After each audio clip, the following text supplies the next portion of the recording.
Oke, selamat malam semuanya. Ya, balik lagi nih di acara hari ini yaitu Asik Ayo Siapkan Impian Kamu. Nah, hari ini sebelum kita mulai nih ya teman-teman, aku mau ngecek dulu, kira-kira kalian dengar gak sih suara aku? Kalau misalnya dengar mungkin bisa kasih reaction, mungkin bisa chat, aku dengar Kak, kayak gitu, itu boleh banget teman-teman. Ya, ini Kak Renina udah bilang oke, Kak Azal juga udah bilang oke, Samuel bilang oke, berarti sudah kedengeran ya teman-teman ya. Oke, nah sebelum kita lanjut ke acara selanjutnya, aku mau say thank you dulu buat kalian yang udah join hari ini nih. Terima kasih buat kalian yang mungkin udah setia nih selalu datang ke Asik nih. Nah, buat kalian yang masih baru atau baru pertama kali hadir di Asik, welcome to Asik teman-teman. Jadi ini acara mingguan kita selalu ada nih di hari Rabu. Nanti aku berharap kalian bisa join-join lagi nih asik-asik selanjutnya kayak gitu. Nah, sebelum kita masuk acara inti kita nih, aku mau jelasin sedikit buat kalian yang baru pertama kali datang ke Asik nih, teman-teman. Mungkin masih bingung ya, Asik itu apa, terus siapa yang ngadain, terus kenapa kita mesti join Asik gitu ya. Nah, aku mau jelasin sedikit teman-teman, jadi Asik itu ayo siapkan impian kamu. Kita dari Vokasi Multimedia Nusantara memfasilitasi setiap kalian anak-anak SMA untuk siapin impian kalian dari sekarang, terutama lebih tahu tentang jurusan kuliah kalian nih teman-teman. Nah, Asik ini sendiri, teman-teman, itu dibangun di atas Vokasi Multimedia Nusantara oleh UMN nih. Kalau kalian penasaran ya, teman-teman, ya pasti kalian udah sering dengar banget kalau UMN itu punyanya Kompas Gramedia. Atau kayak mungkin ada yang bilang, Kak, aku nggak tahu nih Kompas Gramedia tuh apa ya? Kayaknya baru pertama kali dengar gitu. Nah, Kompas Gramedia itu, teman-teman, kalau kalian mungkin lebih familiar tentang kayak kalian mungkin sering nonton berita di Kompas TV, atau kalian mungkin sering baca berita, mama papa sering baca berita di kompas.com, atau mungkin pernah beli komik atau novel di Gramedia toko buku nih teman-teman. Nah itu perusahaannya dari UMN gitu teman-teman. Nah kebetulan kabar gembiranya teman-teman, Kompas Gramedia itu akan buat satu perguruan tinggi baru nih teman-teman, namanya Politeknik Multimedia Nusantara. Nah kalau kalian penasaran nih Politeknik Multimedia Nusantara itu apa, kita langsung saksikan video berikut ini teman-teman.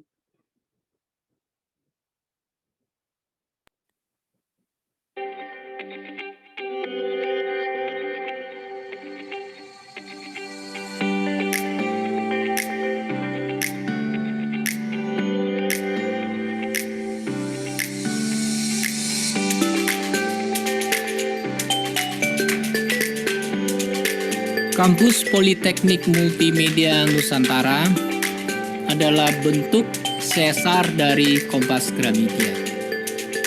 Hal ini sesuai dengan visi misi pendiri Kompas Gramedia bahwa institusi Kompas Gramedia mencerdaskan dan mencerahkan kehidupan masyarakat Indonesia.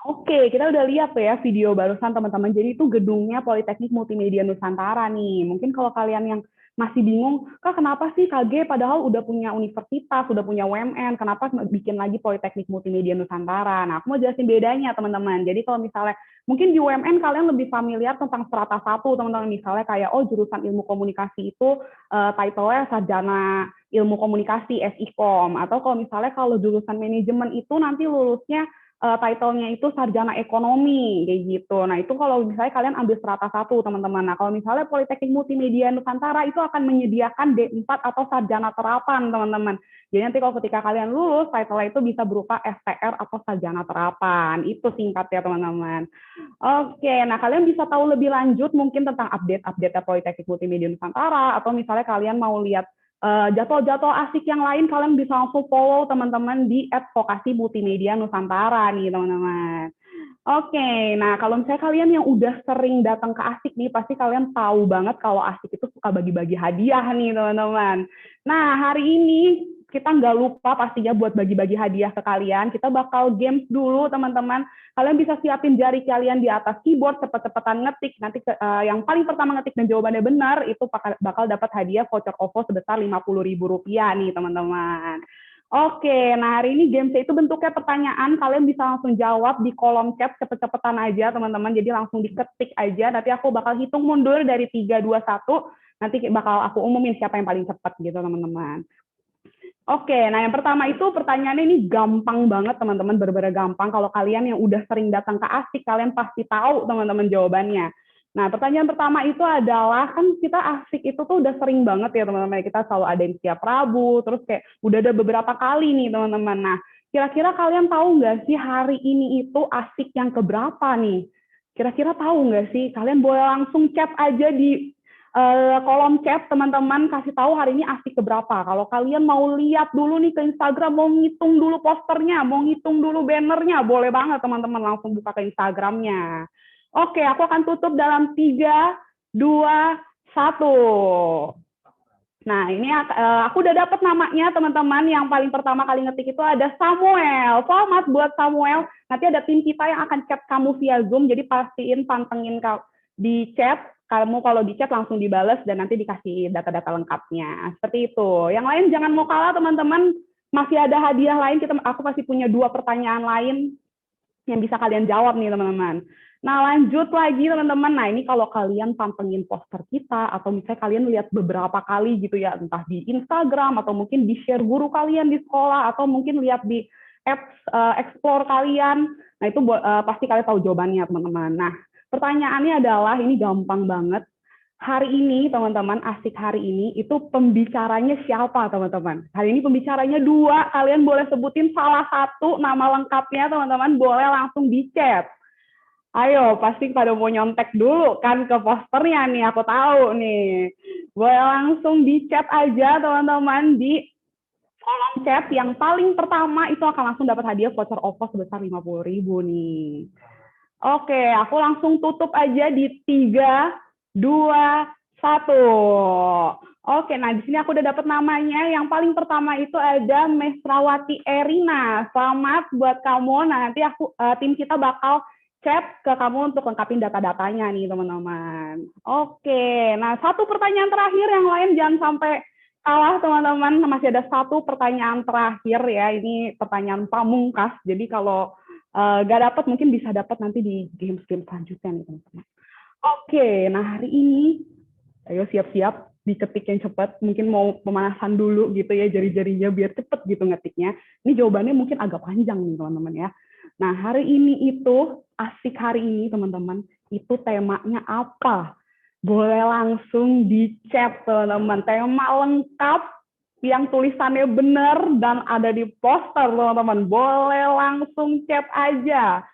Boleh langsung chat di kolom chat. Mau nyontek dulu boleh, teman-teman. Kalau di sini nyontek boleh, kalau di sekolah nyontek nggak boleh ya, teman-teman ya. Cuma boleh di sini doang nyonteknya. Oke. Aku akan tutup di 3, 2, 1. Nah, di sini aku lihat yang paling pertama itu ada, wah banyak nih yang jawab ya teman-teman. Wah ternyata banyak yang lihat poster atau memang inget nih hari ini temanya apa nih. Oke, yang paling pertama itu ada Ivon Tionata. Nah, selamat buat Ivon. Nah, nanti akan ada tim kita yang chat kamu nih buat ngelengkapin data-datanya. Jangan lupa dibalas dan jangan lupa dilihat. Oke, nah ini aku udah habis pertanyaannya teman-teman, tapi jangan sedih, kalian tetap bisa dapat hadiah. Kak, gimana dapetin hadiah? Kan pertanyaannya udah habis gitu ya. Nah, itu bisa langsung nanti pas sesi. Misalnya nanti Kak Kazel nerangin, atau mungkin Pak Andrew nanti sharing, nah itu kalian bisa langsung tanya teman-teman. Nah, tanyanya itu boleh di kolom chat, atau nanti pas di sesi Q&A kalian bisa langsung nyalain kamera, nyalain mic-nya, langsung tanya aja nih teman-teman. Kayak gitu. Nah, itu untuk pertanyaan terbaik kita pasti kasih hadiah di OVO Rp50.000. Jadi jangan sedih buat kalian yang nggak menang, masih ada kesempatan nih teman-teman. Nah, lanjut aja ya. Nanti kita udah main game, kita udah kasih tahu Asik itu apa gitu ya. Nah, kita lanjut aja sebenarnya kalian pasti penasaran hari ini tuh pembicaranya siapa sih? Tadi udah disebutin tuh yang menang menyebutinnya Kak Azelia Paramita. Nah pasti penasaran kan Azelia Paramita itu siapa sih? Kok bisa diundang gitu ya? Nah ini aku mau jelasin sedikit sebelum kita mulai ke sesi intinya teman-teman. Boleh dibantu PPT-nya?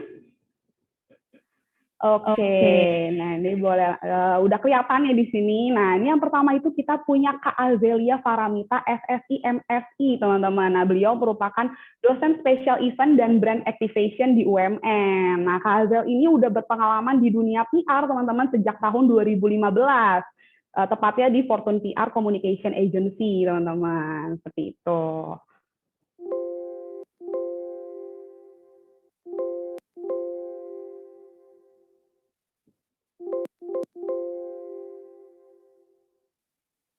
Ini bisa langsung di next, mungkin ada kesalahan sebentar.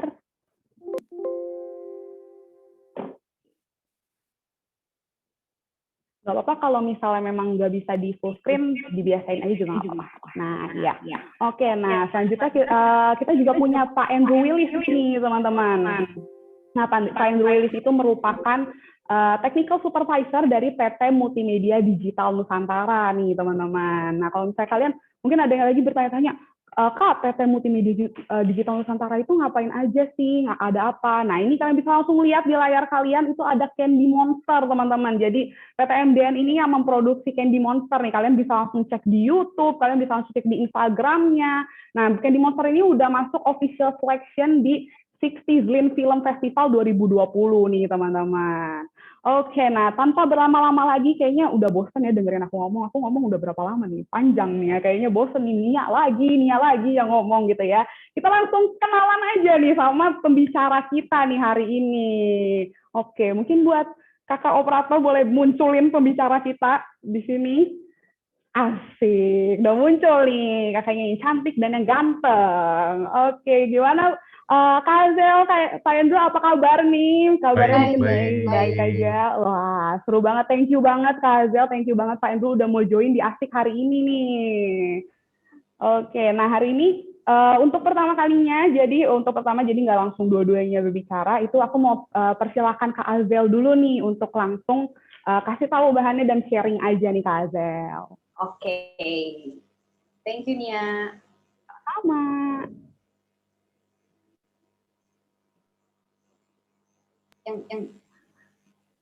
Oke. Selamat malam semuanya. Ini suaraku kedengeran jelas nggak ya? Oke, mantap. Oke, tadi udah dikenalin sama Nia. Terima kasih Nia, terima kasih tim Vokasi Multimedia Nusantara sudah mengundang saya. Nama saya Azelia Paramita. Mungkin teman-teman bisa panggil saya Azel atau Kak Azel. Ya benar tadi kata Nia, memang mostly background saya itu lebih banyak memang dari sisi komunikasi atau dari sisi PR. Mungkin kalau teman-teman tahu PR tuh apa sih, sering dengar PR tuh apa ya? Oh PR tuh yang selalu ngomong ya di depan media, atau PR tuh yang selalu kemana-mana ya gitu, yang selalu ketemu sama banyak orang dan lain-lain. Ya kita bakalan belajar banyak kalau misalnya kita ngomongin tentang public relations. Jadi public relations tuh luas banget, yaitu mudahnya adalah jembatan komunikasinya antara publik dengan si corporation atau dengan perusahaan, kayak gitu deh. Intinya seperti itu. Nah, bagian kecilnya public relations itu adalah membuat suatu event. Pokoknya yang namanya event itu biasanya kalau yang namanya di suatu perusahaan yang handle tuh PR-nya gitu.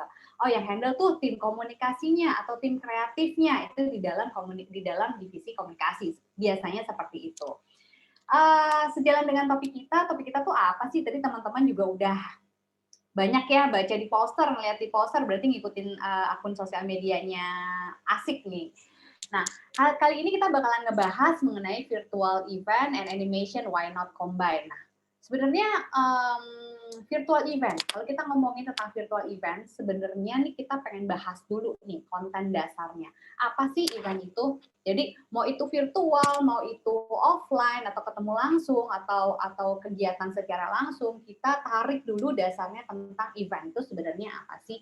Mungkin buat teman-teman di sini kan yang kebanyakan teman-teman yang di SMA ya, teman-teman SMA tuh udah sering banget ya, oh nanti biasanya tuh kalau di SMA tuh udah pensi ya kan, Kemudian sering banget sekarang event-event yang memang nggak cuma sekedar event yang serius aja, tetapi event-event yang entertaining buat teman-teman juga bisa enjoy gitu kan.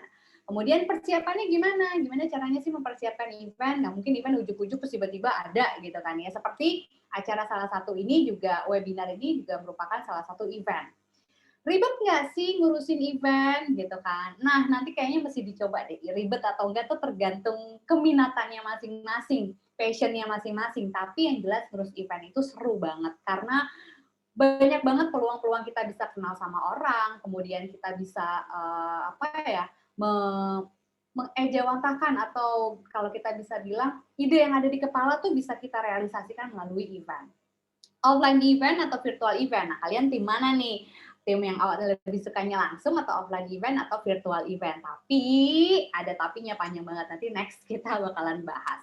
Oke, terus kita bakalan ngomongin dulu secara teori. Ya, bosan nggak sih teori? Tapi harus ada dasarnya.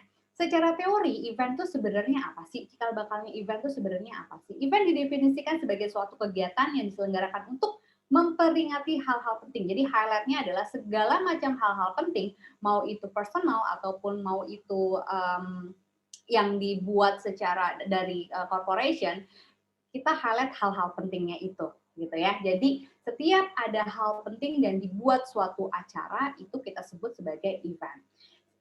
Baik secara individu, kelompok, terikat secara adat, budaya, tradisi, dan agama yang diselenggarakan untuk tujuan tertentu serta melibatkan lingkungan masyarakat. Itu menurut Nur Eni gitu. Jadi event itu sebenarnya apa sih? Ya kalau kita bisa highlight adalah satu adalah hal penting, kemudian dua melibatkan berbagai macam background, kemudian kita melibatkan masyarakat. Itu intinya atau background-nya dari definisi tentang suatu event. Next. Kita bahas buat apa sih bikin event? Atau mungkin ngapain sih bikin event? Tujuannya apa sih? Kalau untuk personal, mungkin misalnya kayak event personal salah satunya wedding. Ngapain bikin wedding celebration? Kan cukup cuma di gereja aja, kan cukup cuma akad nikah aja. Tetapi kenapa sih kita mau bikin suatu event atau mau bikin suatu acara? Kita pengen ada yang membekas, ada yang ditinggalkan. Atau misalnya perusahaan, corporation, buat apa sih bikin event perusahaan ya? Kita kan kalau misalnya mau ngasih tahu sesuatu ya udah tinggal bilang aja, kenapa mesti pakai event dan lain-lain. Nah, kita balik lagi nih, tujuan event kalian tuh sebenarnya apa sih? Satu, kita pengen mempengaruhi halayak ramai atau kita mempengaruhi target audiens kita. Kalau misalnya dari perusahaan, kita misalnya mau launching produk, kita nggak pengen nih launching produknya cuman, halo, gue ada program baru ya, atau halo, gue ada produk baru ya, itu aja kayaknya kurang nyolek nih gitu kan. Kemudian mengasosiasikan sebuah merek dengan suatu kegiatan, gaya hidup atau individu tertentu, menjangkau target sasaran yang luas. Of course kalau misalnya kita bikin suatu penyelenggaraan atau suatu event, itu udah pasti target kita itu semakin meluas. Pertama, pre-eventnya aja kan kita buat activity gitu kan. Word of mouth-nya itu berjalan dari orang ke orang, kemudian sampai kita mengetahui, oh ternyata event ini itu adalah launching produknya si A gitu kan. Oh ternyata brand ini ngeluarin produk barunya ini gitu. Nah kita pengen ada komunikasi di situ. Itulah salah satu tujuannya event. Meningkatkan kesadaran masyarakat terhadap merek itu tadi, kemudian mempublikasikan sebuah merek produk atau perusahaan yang nantinya akan meningkatkan pengetahuan halayak. Ujung-ujungnya adalah branding kita itu tersebar dengan luas dan cukup kuat dan cukup dekat dengan si target audiens kita itu. Oke, next. Nah, ini kalau kita mikirin gimana ya caranya bikin event, apa dulu ya yang mesti dipikirin, budgetnya dulu, atau kita promosinya gimana ya, atau nanti idenya seperti apa ya. Jadi sebenarnya nih teman-teman, kalau misalnya kita mau bikin suatu event, balik dulu ke tujuannya. Tujuan perusahaan kita atau tujuan brand kita itu membuat event itu sebenarnya untuk apa sih? Oke, gue mau launching produk baru, berarti kan brand awareness-nya yang harus ditingkatkan. Nah, baru nanti kita masuk ke dalam flow penyaringan eventnya ini seperti apa. Ada ide nih, biasanya kita brainstorming. Nggak mungkin cuma misalnya, oke, lo kan PR gitu kan, ya udah lo aja berarti yang mikirin ide semuanya gitu. Ya nggak juga. Biasanya nih kalau misalnya ada event besar di dalam suatu perusahaan, kita bentuk suatu tim. Timnya bisa internal dan juga bisa eksternal. Bisa eksternal dalam artian apa ya? Kita bisa hire misalnya profesional, misalnya IO, tetapi konsep besarnya atau kepala besarnya itu ada di dalam internalnya, yaitu biasanya tim PR yang menghandle gitu kan.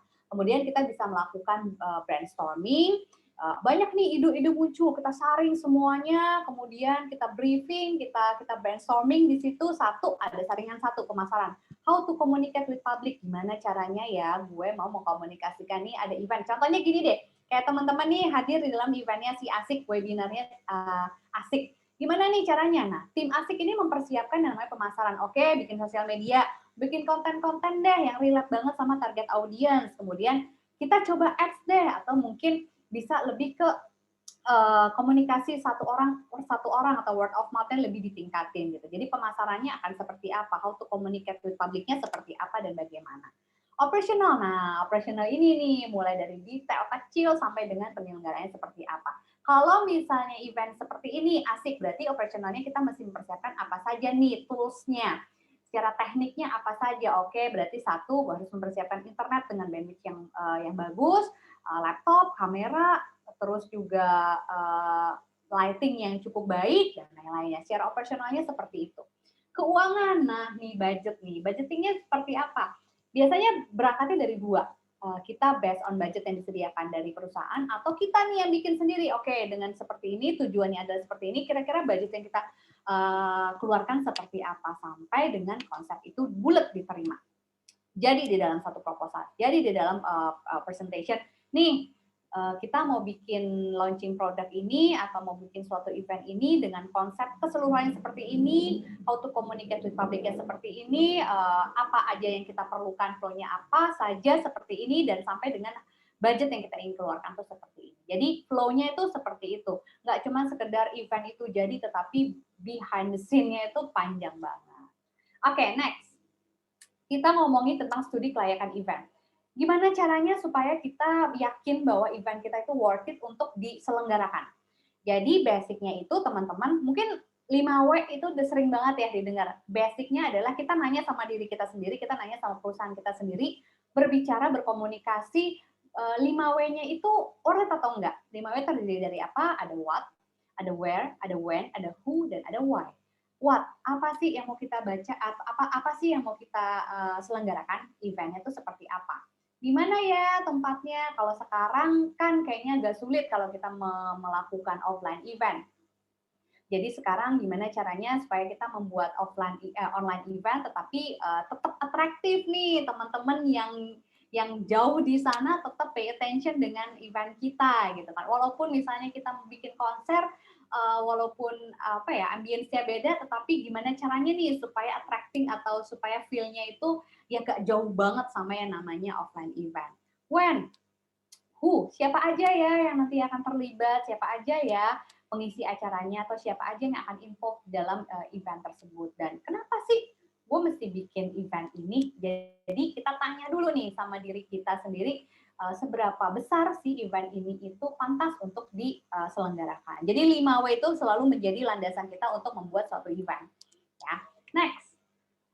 Terus setelah itu ada multi-level, multitasking, multiply times is event management. Jadi yang namanya suatu event itu adalah nggak cuma sekedar entertaining di depannya gitu, tetapi belakangnya itu yang tadi manajemennya itu adalah how to communicate, kita mesti pikirin, kemudian juga gimana caranya kita setting budget dengan baik seperti apa, kemudian flow-nya itu seperti apa. Itulah yang kita butuhkan di dalam event. Jadinya kita sebut sebagai event manajemennya itu baik gitu. Next. Nah, gini teman-teman, sekarang putus di tahun lalu di bulan April, semuanya itu semua event yang tadinya offline tuh lari semuanya ke online. Itu udah harga mati deh kayaknya. Jadi, nah tapi kalau sekarang tuh udah mulai tipis-tipis nih, banyak yang memang menggabungkan gitu ya, namanya hybrid event. Jadi apa sih bedanya?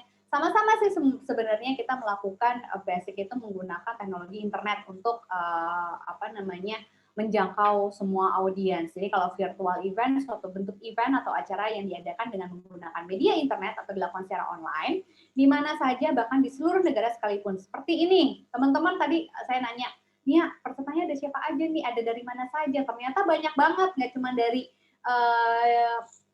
Jakarta dan sekitarnya aja, tetapi banyak dari daerah-daerah, termasuk misalnya dari Jambi atau dari Pekanbaru tadi ya, dari mana gitu ya, itu bisa kita ketemu langsung gitu ya di dalam suatu momen menyelenggarakan atau masuk ke dalam suatu event itu ya bersama-sama. Jangkauannya memang lebih luas gitu. Nah kalau hybrid event apa sih sebenarnya? Oh dari Cirebon, halo Cirebon. Iya banyak banget juga tuh anak-anak UMN dari Cirebon, dari Jambi, pokoknya semua budaya tuh masuk ke dalam satu kampus itu. Jadi kalau uh, ya jadi kangen sama kampus beneran ya. Jadi kalau misalnya di online jadi kan kita kadang suka terbatas gitu ya, ngobrolnya terbatas, kemudian kenalannya juga terbatas. Tetapi keterbatasannya itu harus kita tepis nih. Bagaimana caranya supaya kita tetap bisa oke gitu menjalankan virtual event atau misalnya kayak hybrid event sekarang. Nah, hybrid event tuh sebenarnya apa sih ya? Hybrid event ya virtual event, tapi menggabungkan nggak semuanya itu via online. Kalau kayak sekarang ini bisa kita sebut sebagai mungkin virtual event kali ya, kayak aku di rumah, kemudian Pak Andre di rumah gitu atau di kantor gitu. Nah kita sama-sama berbeda. Tetapi kalau hybrid event biasanya itu adalah beberapa orangnya itu ada di dalam suatu ruangan yang sama, tetapi jangkauan audiensnya itu nanti bisa berbeda-beda gitu. Oke, next. Nah, virus corona. Pandemi COVID-19 merubah semuanya, gaya hidup, pola pikir, kebiasaan, sampai dengan ya hal-hal yang memang perusahaan sudah planningkan 1 tahun ke depan kita mau ngapain aja, aktivitinya mau ngapain aja, mesti ditarik dan diubah menjadi aktivitinya via online. Work from home, school from home, semuanya dilakukan di rumah. Tapi gimana nih caranya? Anak komunikasi pasti harus lebih bisa mencari creative ideas gitu, gimana caranya kalaupun gue mesti bikin virtual atau hybrid event yang menarik tuh seperti apa. Next. Nah, tools atau sahabat atau teman kita yang baru dalam 1 tahun belakangan ini, berasa banget gak sih kita kenalan sama yang namanya green screen supaya kelihatannya tuh kalau kita di di kamera gitu ya, prepare belakangnya backgroundnya bisa diganti-ganti gitu kan, ring light gitu, pasti jadinya jajannya tuh jajan apa ya, jajan perintilan yang seperti ini karena memang kebanyakan kita melakukan semua aktivitinya itu adalah di rumah dan via virtual. Terus aplikasi-aplikasi baru yang sering kita gunakan yaitu seperti sekarang ini via Zoom, via Google Meet, apalagi IG Live dan lain-lain, semua itu activity semuanya jadinya online. Jadi ini adalah sahabat-sahabat baru kita ya kan teman-teman, pasti lebih berasa lagi. Setiap 1 minggu pasti ngikutin beberapa acara via online tuh apa saja. Ada nilai plus dan nilai minusnya juga sih sebenarnya. Nilai plusnya adalah kita bisa ngejangkau semuanya, itu tadi dari Cirebon, dari mana segala macam, bisa numplak, bisa dengerin webinar asik bersama-sama, walaupun lagi di mana gitu, nggak ngaruh gitu. Tapi kalau misalnya harus datang, itu bisa jadi salah satu targetnya tuh jadi lebih niche lagi gitu. Walaupun misalnya beda dong, vibe-nya lebih enak ketemu langsung, bisa lihat langsung dan lain-lain gitu. Jadi masing-masing ada plus dan minusnya. Next. Terus, nah ini sebenarnya aku punya beberapa video, mungkin bisa boleh dibantu untuk diklik salah satu. Yes. Oke, sebenarnya Kak Azal kita bantu setelin videonya dulu. Tapi agak lama mungkin, agak berwaktu. Nah, sambil nungguin nih teman-teman. Jadi kan gini, sekarang tuh yang lagi ngehits banget, yang lagi ngeheboh banget, lagi antri di mana-mana adalah McD X BTS. Di sini siapa yang udah nyobain? Ada nggak? Niat-niat banget. Coba teman-teman yang lain di daerah lain ada nggak nih yang udah dapet? Wah gila, gue ngantrinya dari berapa jam dan lain-lain gitu.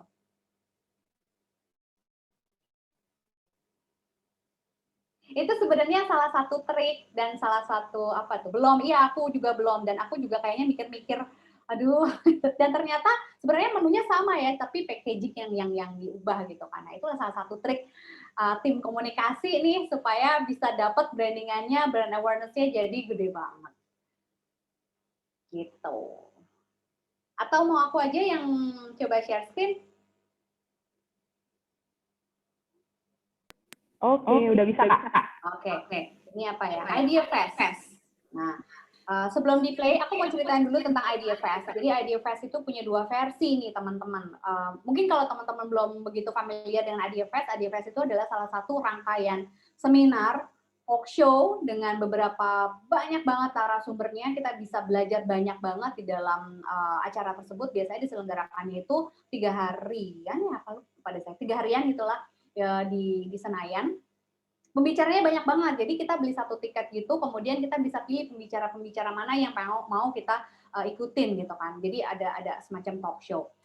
Nah sekarang atau tahun lalu, jadi kita nggak bisa nih mengadakan acaranya itu via temu darat gitu ya, atau via offline, nggak mungkin gitu, nggak bakalan dapat izin. Dan juga masih riskan sekali, akhirnya semua diselenggarakan melalui online. Jadi tidak menutup kemungkinan segala sesuatu yang memang kita planningkan offline, kemudian kita tarik ke online, itu jadinya turun gitu ya. Ya ada plus minusnya, tetapi itu harus tetap terjadi. Nah kita coba lihat di sini.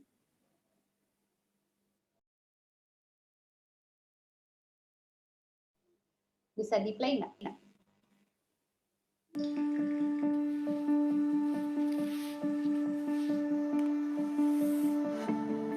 Halo semuanya, sorry baru join. Update pertama kita ada. Lately, the world has been different.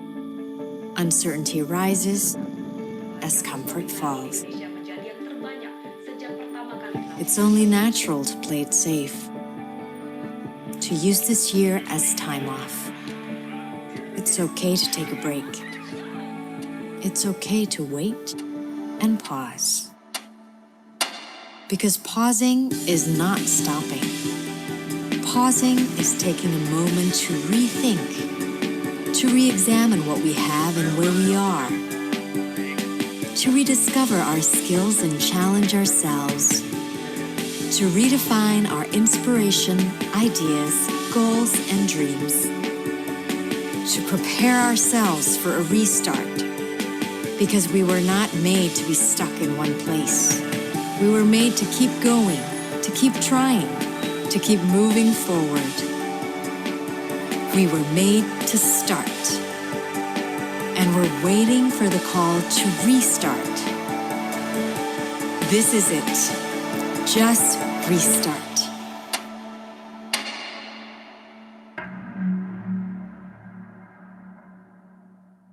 Oke. Ya tadi aku bilang ya, kebiasaan baru.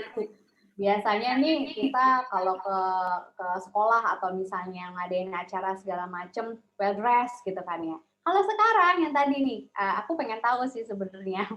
Jadi kan kadang-kadang nih di atas sampai bawah rapi. Nah, di atas sampai di tengah tuh rapi. Nah, kebiasaan baru kita nggak tahu nih sampai bawah rapi apa enggak gitu kan. Nah, itu adalah kebiasaan-kebiasaan baru gitu. Nah, yang tadi Idea Fest dia punya tema adalah restart. Kita mengubah suatu kebiasaan yang tadinya via offline, semua activity via offline, dan sekarang kita harus must go on, semuanya harus berjalan walaupun via online. Jadi kita sebagai misalnya teman-teman nih nanti kalau misalnya mau belajar tentang suatu event, itu event tuh nggak akan pernah mati sih kalau menurutku ya. Dari dulu sampai sekarang sampai besok-besokannya itu tetap terus dinamis, tetap terus berkembang gitu. Jadi kalau yang dibilang orang-orang atau tim event organizer itu jadinya turun gitu ya, mungkin turun untuk saat ini untuk adjusting yes, tetapi untuk kedepannya itu peluangnya masih luas banget. Itu tadi ada hybrid event atau ada apa namanya suatu event yang kita selenggarakan semi gitu. Jadi kalau misalnya di hotel lah, gampangnya nih di MICE industri, itu biasanya hotel-hotel yang biasanya tamu-tamunya pada datang, oke, nggak perlu datang, kita punya setting presentation via online gitu kan. Jadi beberapa panitianya atau beberapa orang yang inti masuk di dalam event tersebut, dia hadir, tapi untuk partisipannya itu kita bisa coba buatkan via online gitu. Jadi kedepannya itu yang namanya online event atau hybrid event itu masih terbuka luas banget gitu. Nah ini nggak usah deh yang face, aku pengen nunjukin kalian yang satu lagi video yang terakhir itu adalah yang terakhir, yang paling ketiga deh.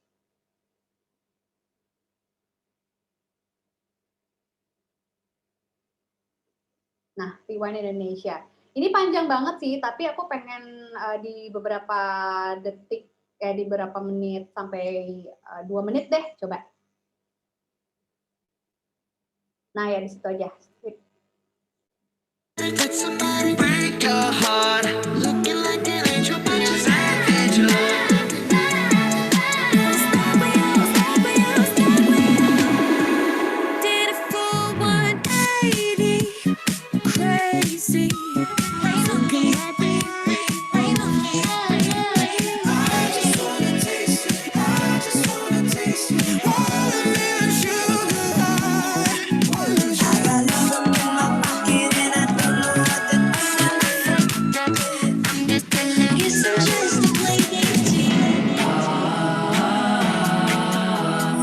Postingannya dengan yang aslinya berbeda.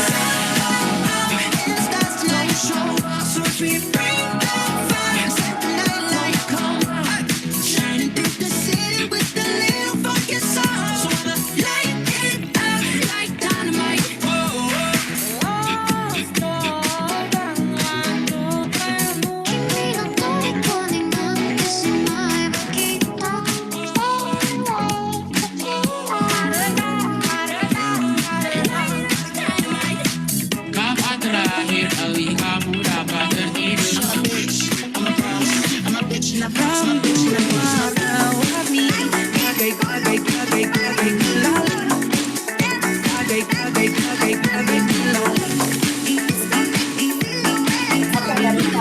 Kali ya, kepanjangan. Nah, kalau kita lihat di situ strongnya apa sih teman-teman? Tadi ada dari Ideal Fast, dia punya message yang cukup kuat yaitu restart. Kemudian ada lagi tadi yang terakhir adalah rewind, itu merupakan salah satu video atau salah satu buatan dari beberapa YouTuber gitu ya. Nah, di situ kita lihat yang kita perlu kuatkan ketika misalnya kita mau masuk ke dalam online event atau hybrid event adalah apa? Visual. Multimedianya itu harus bagus banget. Visualnya itu harus sekreatif mungkin gitu. Nah, makanya kita butuh nih ide-ide cemerlang, kita butuh kedepannya adalah tadi animation mungkin. Terus ada lagi misalnya multimedia yang keren banget gitu. Nah, itu di situ adalah peluang-peluang yang cukup kuat untuk kedepannya kita bisa masuk ke dalam si virtual event itu atau hybrid event, biar itu semuanya dinamis, biar semuanya itu terlihatnya vibe-nya itu nggak kalah sama offline event gitu.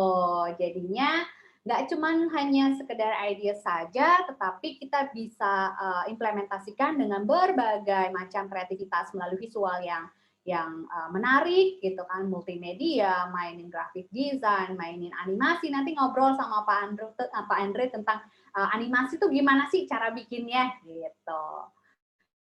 Dari aku sih itu aja mungkin teman-teman. Nah, terima kasih Mbak Nia dan Mbak Rizka. Aku kembalikan lagi ke MC. Terima kasih. Oke, terima kasih Kak Azel, sharingnya keren banget ya. Kebetulan aku juga berasa banget tuh yang kayak tadi dilihat di video ya, yang atasnya rapi gitu ya, terus bawahnya tuh yang kayak celana pendek doang. Kebetulan aku tim itu Kak Azel, kalau meeting di rumah gitu ya, sama atasnya aja yang rapi gitu. Oh Kak Azel juga tim gitu, rapinya setengah aja ya, yang kelihatan di kamera aja gitu. Yang di bawahnya celana pendek aja gitu, kadang kagak mandi gitu ya, jadi kayak langsung aja nggak kelihatan gitu ya. Kebiasaan baru ya itu Mbak Nia. Bener. Dan jadinya kalau misalnya dulu mungkin kalau mau meeting kan harus kayak dandan dari pagi gitu ya Kak Azel ya. Terus kayak berangkat dulu, nyetir dulu ke tempat meeting. Kalau sekarang kayak bangun tidur langsung meeting bisa ya Kak Azel ya. Tinggal langsung pakai outer aja mungkin udah kelihatan rapi gitu di depan kamera.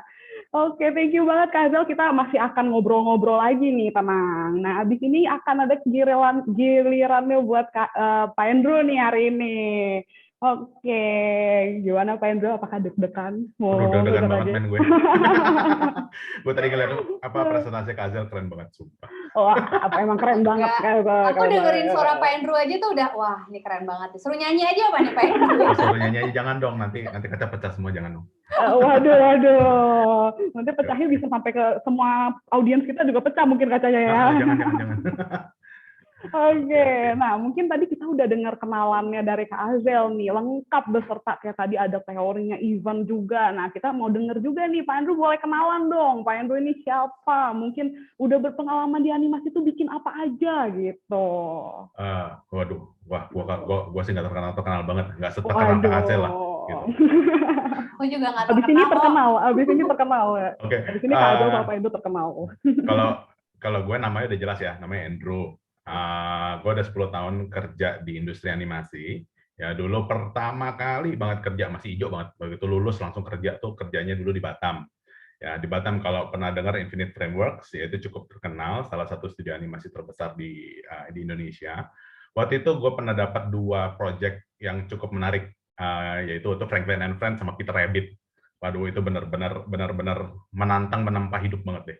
Gitu. Tapi itu benar-benar pengalaman yang tidak terlupakan. Nah, habis itu pernah kerja juga di MNC Animation. Kalau mungkin teman-teman ada yang pernah nonton Kiko, si manusia ikan, ya itu saya adalah pipeline engineer dan technical artist-nya buat mereka. Jadi yang membangun sistem produksinya waktu itu saya. Nah, terus juga pernah jadi konsultan juga di beberapa studio untuk membangun studio-studio mereka. Kalau sekarang kerja di Multimedia Digital Nusantara sebagai technical artist-nya.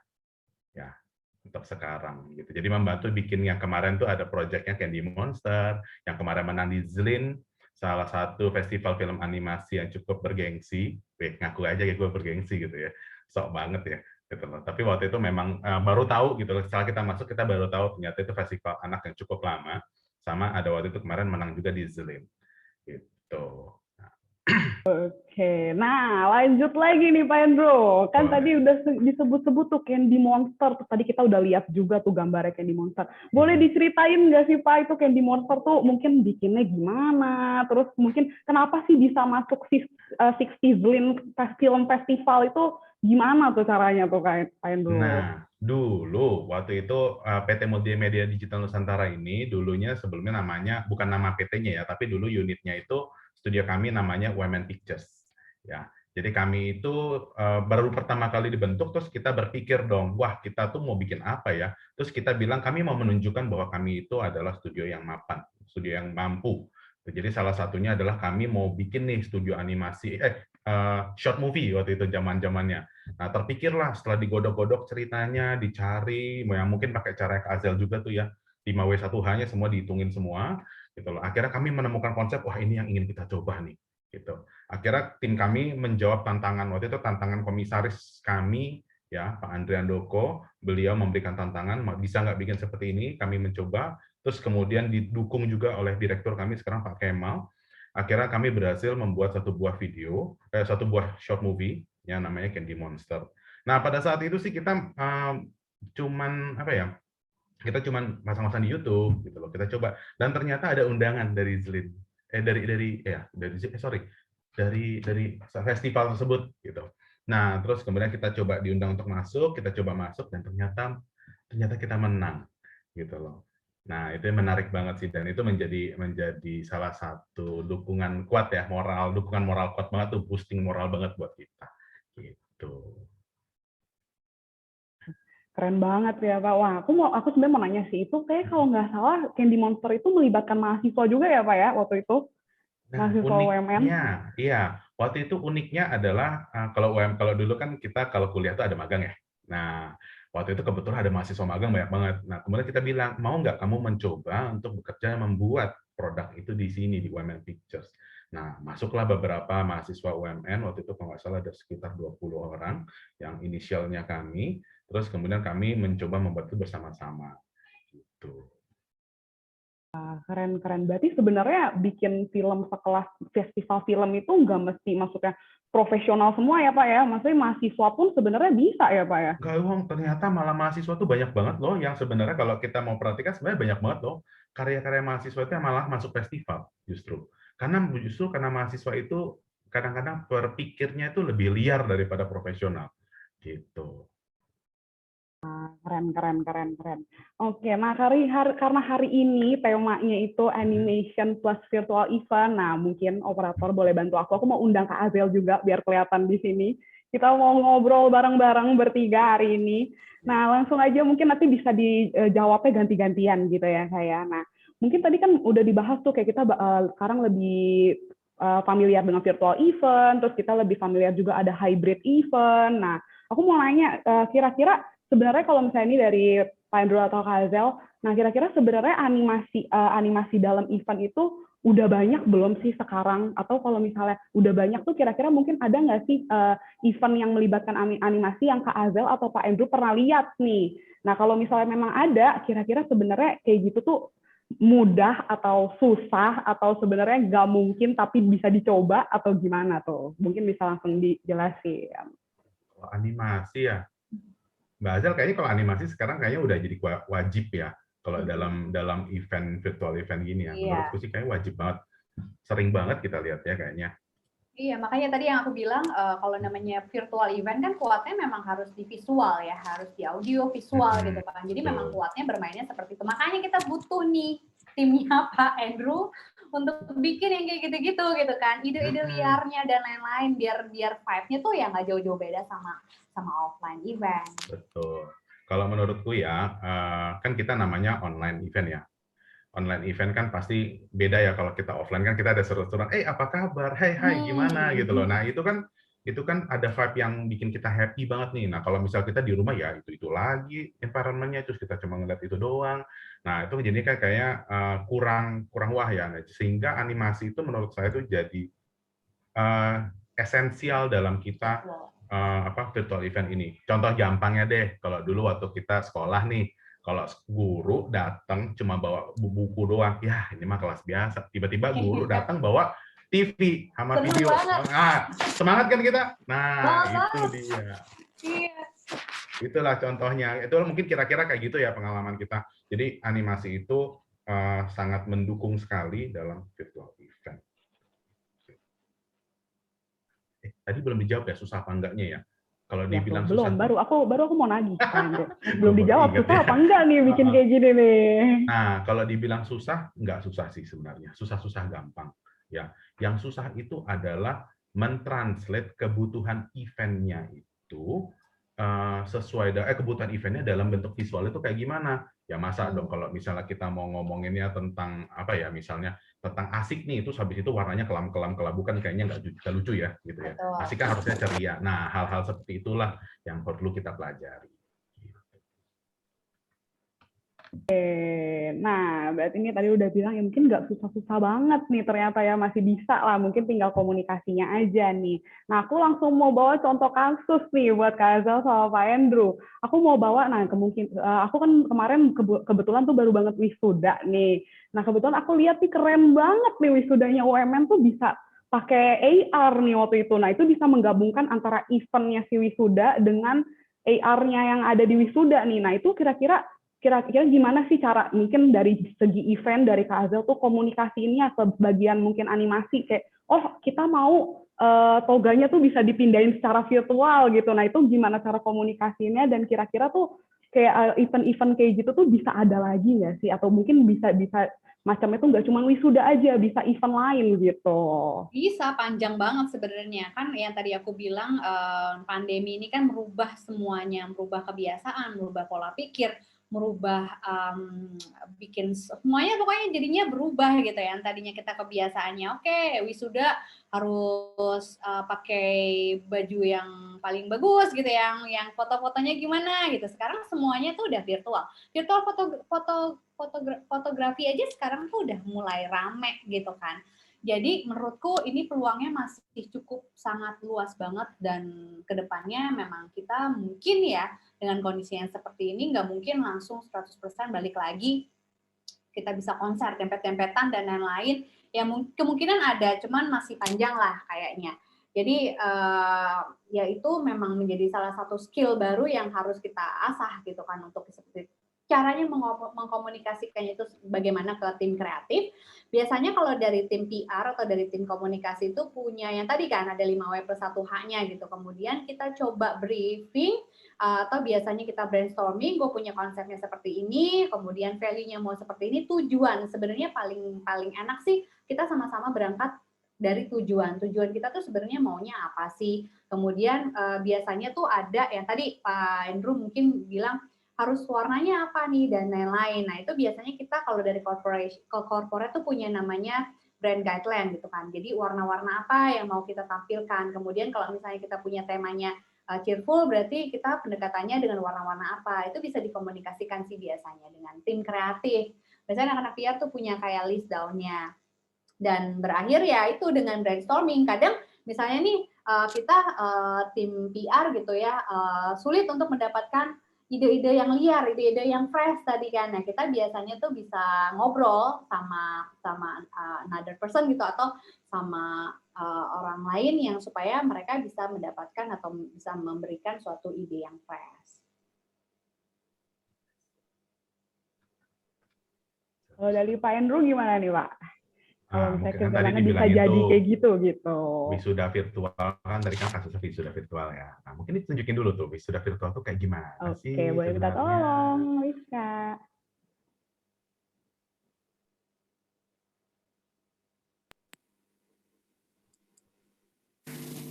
Program Sarjana Strata 1, Fakultas Teknik dan Informatika, Program Studi Informatika oleh Rektor Universitas Multimedia Nusantara, didampingi oleh Ketua Program Studi Informatika, Marlinda Fasti Overbeek, Sarjana Komputer, Magister Komputer.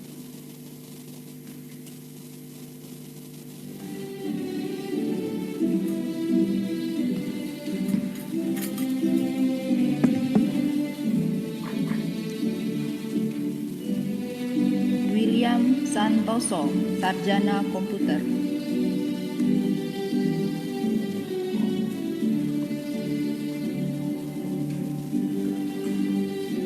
Andre, Sarjana Komputer.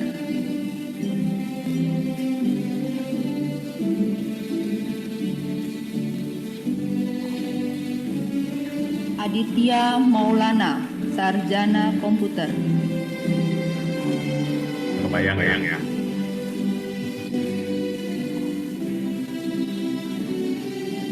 Mari.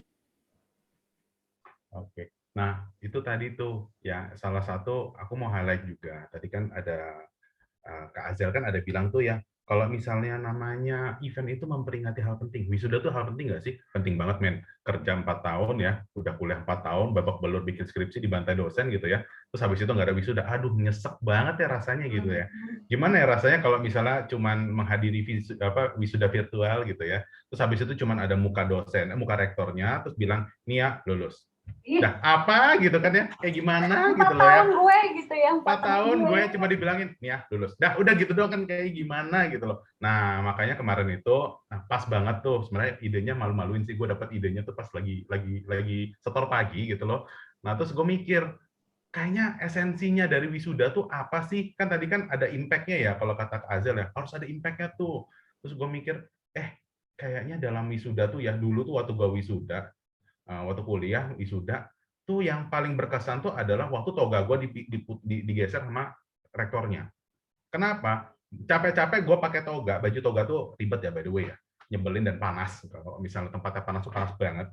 Ya tuh apalagi dalamnya suruh pakai baju jas atau kadang-kadang suruh pakai batik tebel panas ya. Terus udah sampai depan kita harus behave.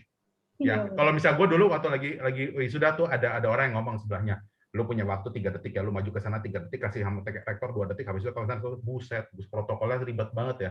Lebih ribet dari protokol COVID, bener, sumpah. Nah, sampai depan, bener aja, itu tegangnya bukan main, kita harus depan, harus bersikap gitu loh. Nah, coba nih kalau misalnya wisudanya cuma rekaman doang, terus mahasiswanya cuma nonton di YouTube ya, dia mah lence aja gitu kan ya. Nah, terus gue mikir, gimana caranya supaya mahasiswanya juga ngerasain itu, walaupun dia ada di rumah. Terus gue dapet ide gini aja, toganya kita bikin virtual. Loh, kenapa virtual? Kalau misalnya kita bikin virtual, mahasiswanya otomatis dandan nggak pagi-pagi? Dandan kan? tetap Pasti. sama. Rektornya latihan nggak? Latihan juga nggak rektornya? Gitu loh. Terus nanti waktu lagi ditunjuk misalnya, Nia gitu loh, pasti nggak akan bercanda-bercanda kan, pasti akan apa ya, kayak syahdu terus kalem gitu ya. Walaupun ujung-ujungnya kemarin sih waktu wisuda sih nggak ada yang kalem sih, ada yang background-nya diganti BTS gitu lah, nyebelin juga sih. Cuman jadinya itu esensi dari si wisudanya itu tuh tercapai.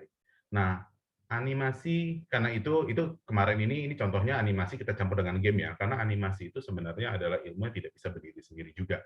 Kalau kita cuma bikin animasi ujung-ujungnya jadi film animasi doang ya, atau misalnya cuma jadi film di YouTube. Tapi kalau misalnya animasi dicampur dengan game dan dicampur dengan event, inilah impact yang bisa kita dapatkan. Ya, ada sesuatu yang baru di sana. Kita sebut ini multidisiplin, transdisiplin. Nah, itu juga makanya kalau bisa tadi dilihat ada itu ya, ada gerakan-gerakan motion grafiknya di depan, itu pun juga animasi. Jadi penggunaan implementasi animasinya bisa luas dan bisa di mana saja. Salah satunya adalah di wisuda kemarin. Begitu. Wah, bener banget sih. Yang pengen gue bilang tuh bener banget. Gara-gara kayak gitu, aku tuh jadi dandan. Emang bener jadi dandan, bangun jam 5 pagi gitu ya. Yang harusnya tuh sebenarnya pakai baju tuh nggak usah pakai baju bagus-bagus, ketutupan toga ya. Tapi karena itu gitu, mau nggak mau sewa kebaya gitu kan, walaupun di rumah doang gitu karena itu. Nah, aku mau nanya lagi nih, Pak Hendro. Kan itu kan tadi kalau aku lihat, nah kebetulan aku lulusan UMN nih teman-teman. Jadi aku tahu gitu tadi yang mindahin toga tuh Pak Ninok gitu ya. Nah, tadi aku lihat tuh Pak Nino kan ada screen, terus ada pen-nya juga. Nah itu tuh gimana sih awalnya kayak oke, kita mau toganya dipindahin, tapi pindahinnya gimana kan pasti biasa kayak gitu. Terus ya udah deh pakai screen aja gede ditaruh di depan Pak Nino gitu, pakai pen nanti Pak Nino pindahin gitu. Atau misalnya itu yang kepikiran, atau misalnya kenapa kita nggak bikin kayak Dr. Strange aja gitu. Jadi Pak Nino tinggal pakai tangan gitu, nanti dia pindah sendiri gitu kan, siapa tahu gitu. Nah itu kenapa tuh Pak Endo bisa dapat idenya oke Pak Endo pakai screen aja Ini, gitu. Kalau ya maksudnya namanya kita mencari idea ya. Kadang-kadang kan idea itu kepepet dengan waktu, ya kan ya. Saya dikasih tahunya 2 minggu sebelumnya, dan itu waktu gue ngobrol sama engineer-nya, sama programmer kita. Jadi kita di Women Pictures itu kita punya game studio juga. Itu engineer-nya langsung bilang, "Kok lo kalau ngasih kerjaan ngira-ngira dong, pendek banget." Tapi gue bilang, coba dulu, kita coba cari caranya gitu. Kemarin tuh kita ada idea, kita mau pakai gesture, motion capture, jadi biar kayak Dr. Strange beneran. Terus kemarin kita pernah mau bikin pakai itu loh, lidah robotik. Buset, gue bilang ini lidah robotik, maksudnya dapat dari mana? Terus waktu pakai coba gesture, itu gesturnya bener deh, itu toganya kemana-mana. Terus kita mikir cara paling cepat, paling mudah dibaca oleh orang, paling bisa dimengerti oleh orang, apa dong? Touchscreen, ya nggak? Tiap hari pakai touchscreen kan? Handphone, iPad, tablet, semua pakai itu. Nah, kita cari, kalau misalnya cuma tablet kecil kayak begini, Pak Nino picek liatnya gitu ya. Bayangin dong, 200 orang diginiin satu-satu kayaknya picek ya. Makanya kita cari yang gede. Ketemulah kita TV itu 30 inci, kita pasangin sensor pinggirnya. Jadi deh. Gitu. Tapi tentu nanti kita harus bikin program-program tertentu, terus kemudian kita harus ada beberapa software tertentu yang harus kita engineer-kan sendiri untuk supaya itu bisa berhasil. Kita juga harus kerjasama tim broadcast tuh, sama yang kayak lagi ngurusin asik nih sekarang nih. Gitu. Tim event juga kita harus koordinasi gitu loh. Kapan kami harus nyalain sistemnya, kapan harus kami matiin, kapan kami harus transisi, itu juga kita harus koordinasi. Gitu. Nah, mungkin lanjut aja nih. Aku juga penasaran. Kan kalau event itu tuh kayak sekali jalan itu Pak, apalagi wisudanya tadi live gitu, yang kayak harus sekali jalan, nggak boleh salah gitu kalau bisa ya. Nah itu pernah nggak sih kan mungkin pas GR atau mungkin kemarin sempet gitu ya, cuman aku nggak notice, ada error nggak sih Pak? Karena kan menggabungkan animasi kan ya kita nggak bisa kontrol juga kapan mungkin dia bakal error atau mungkin dia bakal kayak ngehang gitu. Nah itu pernah kayak gitu, atau kalau misalnya pernah itu kayak kemarin tuh dengan keadaan eventnya live itu problem solvingnya tuh kira-kira kayak gimana tuh Pak? Nah, kalau animasi itu kan bahannya ya. Jadi kalau bahannya sih biasa kita nggak ada masalah. Tapi yang biasa jadi permasalahan itu adalah software. Kalau kita bikin game atau kita bikin software, begitu kita rilis, kita udah nggak bisa ngapa-ngapain. Nah, maka dari itu biasanya kami punya namanya mitigation plan. Gitu. Jadi kalau kami error, maka kami akan alih kemana. Nah, di kasus si wisuda kemarin, kita biasa ngobrol sama tim eventnya. Kita bilang, kita kalau error, maka kamu harus bikin pengumuman, langsung switch pindah ke yang lama. Kalau itu masih error, kita mundur lagi ke belakang. Jadi kita ada double rencana retensinya. Dan itu ada kode-kodenya. Jadi kalau misalnya nanti kami gagal, kami kasih tahu, mereka dalam waktu mungkin hanya 2 atau 3 menit, mereka bisa switch langsung acaranya. Gitu. Jadi kita tetap harus mitigation plan. Tapi syukur syukur nggak ada masalah kemarin. Walaupun gue sama engineer gue sih waktu dijaga di sana tuh deg-degannya setengah mampus. Beneran deh. Pasti deg-degan banget karena takut error itu ya Pak ya, karena jadi bisa merubah acaranya gitu ya. Iya, betul. Oke, nah sekalian pasti aku mau nanya sama Kak Azel nih. Kan tadi kayak Pak Andrew bilang kalau misalnya nanti error, bakal kita komunikasi nih sama pihak acaranya, nanti ada kode-kodenya dan segala macam. Nah, kalau misalnya dari sisi Kak Azel nih, dari sisi eventnya, kayak gitu tuh apakah ribet atau kayak apakah nanti hari H, kalau misalnya kayak gitu, berarti aku harus kasih tahu semua panitia gitu, atau misalnya nanti bakal jadi merubah banget acaranya atau gimana tuh Kak, atau mungkin ada solusinya gitu. Jadi sebenarnya kalau event maupun event itu offline maupun itu online, itu pasti kita selalu mempersiapkan namanya plan A sama plan B gitu kan. Itu udah pasti deh. Misalnya kayak offline gitu ya, kita punya kita punya mini konser di outdoor gitu. Aduh, kalau hujan gimana nih? Kita harus punya plan B-nya. Nggak mungkin kalau misalnya kalau hujan baru kita pikirin. Nah, begitu juga dengan adanya kendala teknis. Nah, kalau misalnya virtual event itu memang yang riskan itu adalah kendala teknis. Jadi kuncinya adalah di MC. Ini si pihak penyelenggaranya itu pasti akan berkomunikasi sama MC. MC gimana caranya supaya ketika misalnya udah mau masuk nih, loading terus gimana aku mesti ngapain? Nah, itu harus benar-benar dibuatkan planningnya sih. Jadi kalau misalnya ada skenario-nya A, harusnya seperti ini. Kalau skenario-nya B, nanti seperti ini gitu solusinya. Jadi itu memang harus dipersiapkan sebelum event itu terjadi. Jadi bukannya pada saat itu event, kemudian baru diomongin, tapi itu enggak. Jadi sebelum event itu memang kita harus ada planning-planning yang tidak terduga. Gitu. Ya, berarti plan A, plan B, kalau bisa plan Z ada ya Kak Azel ya. Benar. Jadi kalau situasi apapun kita pasti bisa langsung atasi gitu ya, kayak jadi jangan sampai ngehang bingung gitu. Betul. Jadi biasanya tuh aku koordinasi sama tim kreatif. Nanti kalau misalnya ada masalah teknis, kita harus masang video yang mana nih. Jadi udah harus disiapin tuh file-filenya. Oke, berarti kalau misalnya ininya masih nggak mau masuk, berarti nanti puterin dulu aja deh video yang ini, atau mungkin screen yang mana gitu. Jadi jangan sampai, apalagi kalau misalnya di virtual itu, kalau misalnya blank terus kita diem aja kan, wah itu kayak terus gue nonton apa nih gitu kan. Jadi kita harus cepat switch-nya itu harus cepat. Tadi kata Pak Andrew itu benar banget, itu harus benar-benar cepat sekian detik lah kalau misalnya tahu kodenya apa segala macam, kemudian kita harus cepat untuk bisa ubah plan-plan tersebut.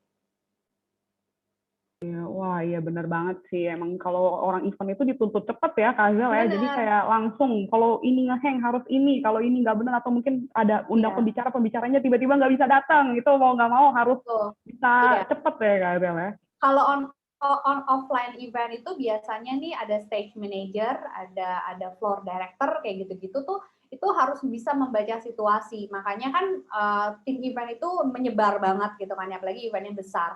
Itu jadi harus tahu di lapangan seperti apa, di backstage-nya seperti apa, begitupun juga dengan virtual event ini sama sih, cuman memang kalau virtual itu memang lebih deg-degannya adalah kita hanya ngandelinnya nih layarnya ini nih gitu kan, mau nampilin apa gitu, dibanding misalnya kayak offline masih banyak alternatifnya, tapi kalau udah blank, kemudian kita nggak punya backup-an apa-apa, ya sayang gitu, jadi agak jadinya krik-krik lah istilahnya gitu. Nanti kalau krik-krik malah jadinya eventnya nggak enak ya, malah jadi bikin penontonnya malah bingung gitu. Oke, ini kita mau lanjut lagi. Nah, ini kayak aku dapat bocoran sedikit ya. Pak Endru tuh sebenarnya nyiapin contoh banyak banget nih. Pak Endru nggak mau bagi-bagi ke kita nih, Pak Endru. Mau dong, Pak Endru.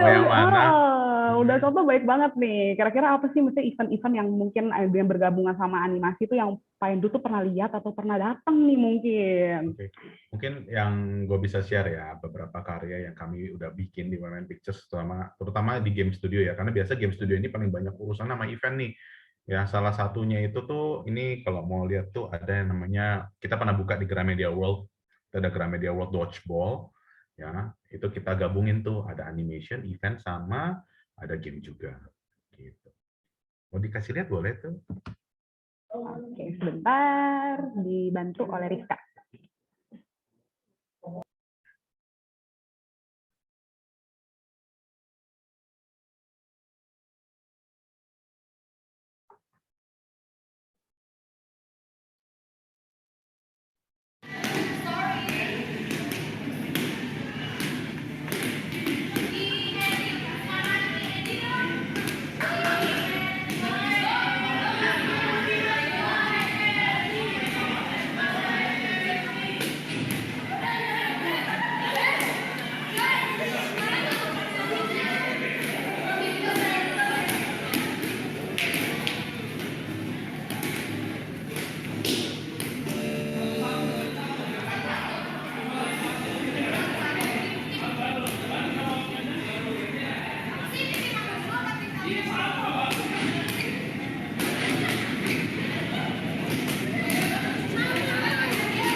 satu contoh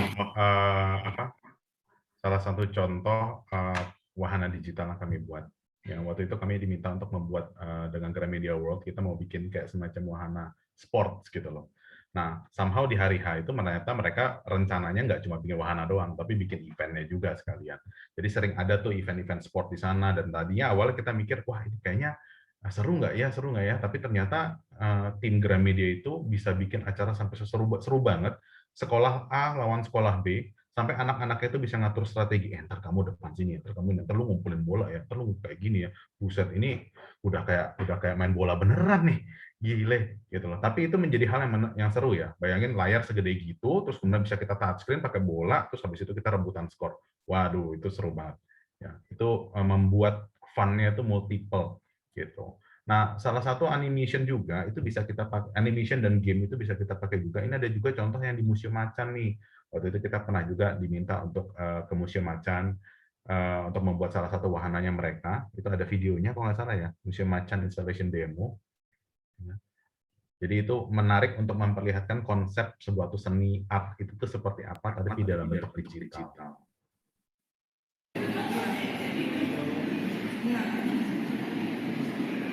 Kalau dilihat kita bisa gambar-gambar tuh pakai tabletnya tuh.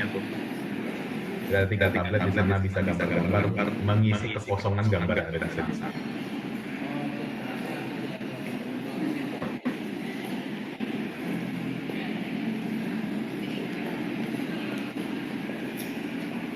Terus selanjutnya yang sekarang lagi live nih, yang lagi masih dipasang, itu ada yang namanya immersive room yang di Living World. Jadi kita lagi buka wahana kita di Living World. Ya, salah satu yang animasi yang biasa kita pakai itu ada di sini nih. Ini motion graphic yang sama biasanya kita pakai untuk di event juga.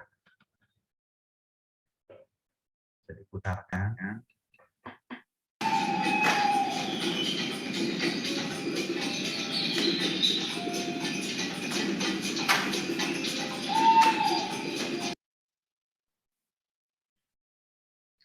Itu satu ruangan 200 meter persegi, kita sorot proyektor di segala sisinya, dan terus kemudian semua tembok itu bisa kita sentuh, dan setiap creature yang ada di sana bisa kita touch juga. Gitu. Nah, itu salah satu implementasi animasi yang bisa kita pakai, salah satunya dalam industri game. Gitu. Yang terakhir nih, yang kayaknya mungkin tertarik, yang bisa dipakai di sekolah-sekolah nih, ada juga yang interactive ground projection. Nah, ini kita dulu pernah ditantang nih sama salah satu sekolah. Bisa nggak sih bikin pertanyaan pilihan ganda tuh jadi fun? Gitu. Bisa nggak sih kita bikin jadi interaktif gitu loh? Itu pertanyaannya sulit ya. Tapi salah satunya ini yang akhirnya kita coba. Nah.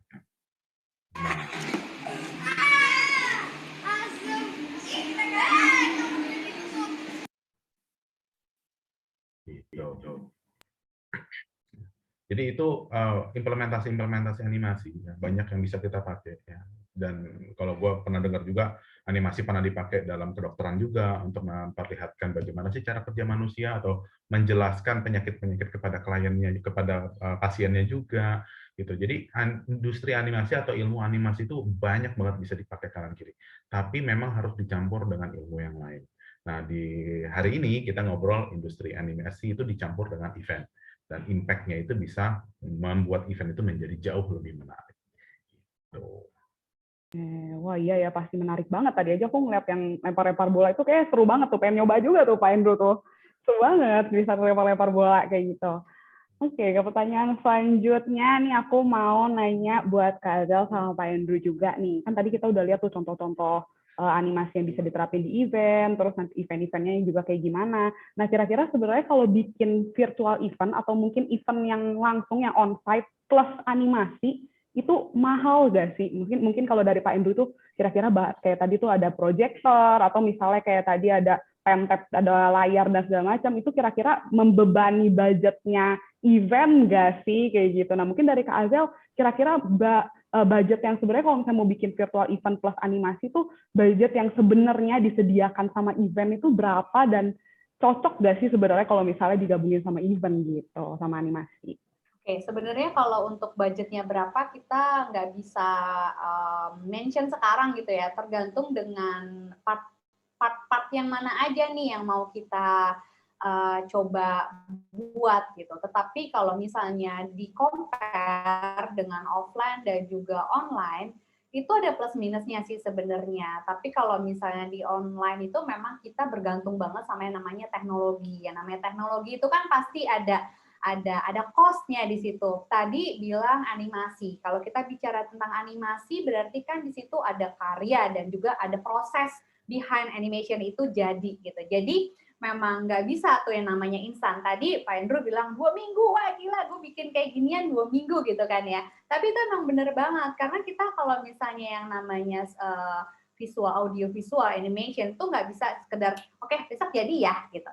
Wah, itu masih panjang banget. Satu, ngumpulin ide ya kan. Kemudian yang kedua, prosesnya itu kan, bikinnya itu juga takes time gitu kan.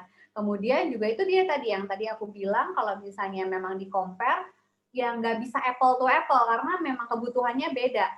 Jadi kalau ditanya budgetnya seperti apa ya, lebih besar event online atau event offline, nah itu kita harus perbandingkannya itu dengan apple to apple itu gitu kan. Kalau misalnya online kemarin, online tuh apa-apa saja nih partnya yang mesti kita siapkan. Kalau offline ya berarti kita harus nyewa tempatnya, kemudian juga decoration-nya seperti apa, decoration secara real ya, tapi kalau misalnya visual kan semuanya itu ya itu tadi proses karyanya itu gitu. Jadi kalau misalnya dibilang mahalan mana, nggak bisa di state gitu, oh mahalan animasi atau oh mahalan offline event gitu. Dua-duanya hal yang berbeda gitu. Tapi yang jelas kalau misalnya event meets animation itu prosesnya memang lebih panjang lagi, nggak bisa digarap cuma sekejap gitu terus jadi. Itu sih aku kasihan sama timnya Pak Andrew nanti kan, karena ya memang ada proses, kita harus mengetahui gitu, kita harus mengenal prosesnya apa sih. Walaupun nih misalnya kayak anak-anak PR gitu, anak-anak tim komunikasi, belum tentu orang-orang yang bisa bikin desain, belum tentu orang-orang yang bisa bikin motion dan lain-lain, tetapi dia harus bisa mengenal bagaimana prosesnya sih, gimana sih cara bikinnya, gimana sih caranya mentranslate tadi yang kita pengen punya message-nya itu seperti itu, ditranslate ke dalam animation tuh seperti apa, penggunaan warnanya bagaimana. Nah, kita nih sebagai tim pembuat event atau tim komunikasi tuh harus mengerti seperti itu, walaupun kita nggak terjun langsung, bukan kita sendiri yang buat, tapi kita berkolaborasi sama tim kreatif itu tadi. Oke, langsung mungkin dari Pak Andrew. Nah, sama sih, sama Kak Azel. Kalau namanya biaya, itu relatif ya. Iya kan ya, kalau misalnya acaranya kayak SHVR atau kayak gimana, mungkin budgetnya besar banget ya. Tapi atau kadang juga ada yang budgetnya tuh lebih sederhana. Nah, tapi kalau misalnya kita mau lihat benar kata Kak Azza, memang ada proses yang panjang di dalam studio animasi. Ya, kami nggak bisa hari ini pesan besok jadi. Ya, biasanya nggak kayak gitu. Kalau misalnya kita bikin desain grafis itu mungkin relatif lebih cepat ya. Akan tetapi kalau animasi itu banyak proses karena kita mengenal proses pre-pro, production sama post-pro juga. Nah, itu banyak sekali. Belum lagi nanti kalau revisi ya Kak Azel ya. Biasa kalau kita ada revisi ya, yang kadang revisi tiada akhir yang membuat kami akhirnya nggak pernah tidur gitu ya. Nah, jadi kita nggak bisa ngomong juga mengenai budgetnya, tapi biasanya impact dari animasi itu berdampak apa terhadap tujuan dari event tersebut. Kalau event itu memang sangat membutuhkan audiovisual dan membuat animasi itu jadi worth it, menurut saya berapapun biayanya akan jadi worth it. Gitu. Tetapi kalau misalnya tidak, misalnya cuma pensi gitu, misalnya pensi tapi animasinya mau dong sekelas Pixar ya nggak masuk lah, nggak ngotak kita ngomongnya, gitu kan, nggak ngotak, nggak cost benefitnya itu nggak pas gitu. Nah, jadi itu yang mungkin jadi pemikiran atau pertimbangan dari timnya Kak Azel nih, gitu, untuk memakai jasa kami itu bagaimana. Ya, betul. Jadi kita sebenarnya ngobrol dulu sih, ini gue punya tujuan kayak gini ya, kayak tadi misalnya kayak UMN. Pokoknya gue pengen esensinya tuh tetap sama, yang wisuda online sama wisuda offline. Gimana caranya ya? Terus nanti dari tim kreatif gitu ya, kemudian dia punya ide seperti itu. Oke, kita bicara budget, baru kayak gitu. Jadi ya itu dia tadi balik lagi ke tujuan kita seperti apa, kemudian nanti bisa diterjemahkannya bagaimana, baru nanti keluar postingannya tuh seperti apa. Biasa tektokannya seru tuh. Tekan-tekannya yang seru ya Pak ya, kayak Hmm. Iya, butuhnya tekan-tekannya ini, tapi pengennya ini gitu. budgetnya sekian ya, apa namanya, gue nggak punya duit segitu, oke, punya bagus, biasanya klien kayak gitu tuh kan. Berarti tim animasinya bilang naik dikit dong, gitu. Iya. Biar bisa bagusan dikit, Iya, naik bagusan dikit dikit gitu nih, ya. gitu. Oke, nah sebelum kita lanjut ke sesi Q&A nih buat Hazel sama Pak Endro. Tadi tuh Pak Endro ada sempat ngomong pensi tuh. Nah kebetulan karena ini audiens kita isinya kebanyakan anak-anak SMA nih, aku mau tantang Kak Hazel dan Pak Endro nih ya. Karena mungkin di sini kebanyakan, mungkin aku nggak tahu juga, mungkin ada beberapa yang pernah jadi panitia pensi atau mungkin pernah disuruh gurunya untuk kamu handle aja pensi kita tahun ini, tapi kayak mungkin aduh Bu kayaknya saya nggak bisa nih, susah gitu ya. Nah aku mau tantang Kak Hazel sama Pak Endro dengan waktu yang super singkat, kan Kak Hazel udah profesional banget di bidangnya nih, Pak Endro juga sama gitu ya. Nah aku mau tantang, kira-kira nih kalau misalnya kita mau bikin pensi sekolah gitu, yang virtual karena sekarang kan lagi banyak virtual. Nah kalau dari sisi Kak Hazel dan Pak Endro nih, kira-kira pensi yang kayak gimana yang menarik? Mungkin kalau dari event bisa Kak Hazel, habis Kak Hazel bisa kasih tahu, nah mungkin Pak Endro bisa nambahin tuh yang kayak animasinya mau ditaruh di mananya tuh di pensinya. Nah boleh banget nih Kak Hazel sama Pak Endro di-sharingin, siapa tahu bisa berguna buat adik-adik kita yang SMA nih, atau mungkin yang lagi persiapan buat pensi juga gitu. Oke. Kalau bisa bicara pensi kan berarti kan ada musik dan lain-lain gitu kan. Balik lagi ke tujuannya, mau pensi konsepnya apa nih, mau konsepnya seperti apa. Kemudian kita bisa bikin hybrid gitu kan. Sebagian pengisi acara bisa hadir di dalam suatu ruangan tersebut, kemudian ya kita bisa lakukan secara virtual. Nah, kalau untuk animasinya ya balik lagi ditarik message yang mau kita angkat seperti apa, penggunaan penguatannya di dalam warna itu bagaimana, nanti tinggal diturunin ke animasinya itu seperti apa sih. Jadi kalau misalnya disuruh bikin kayak kerangkanya bagaimana nih seperti ini gitu, itu kayaknya prosesnya lumayan panjang Den ya. Nggak bisa sekarang langsung, bikin event. Oke, gimana caranya ya? Yang jelas adalah ya tadi aku selalu bilang 5W+1H-nya itu harus menjadi dasar kita sebagai pertanyaan ke diri kita sendiri. Worth it apa nggak sih kalau gue mau bikin event seperti ini? Gitu. Ya ngapain dulu? Betul. Nah, mungkin nih kalau dari gue, ya paling gampangnya buat teman-teman semua ini, lihat aja formatnya asik. Coba deh perhatiin.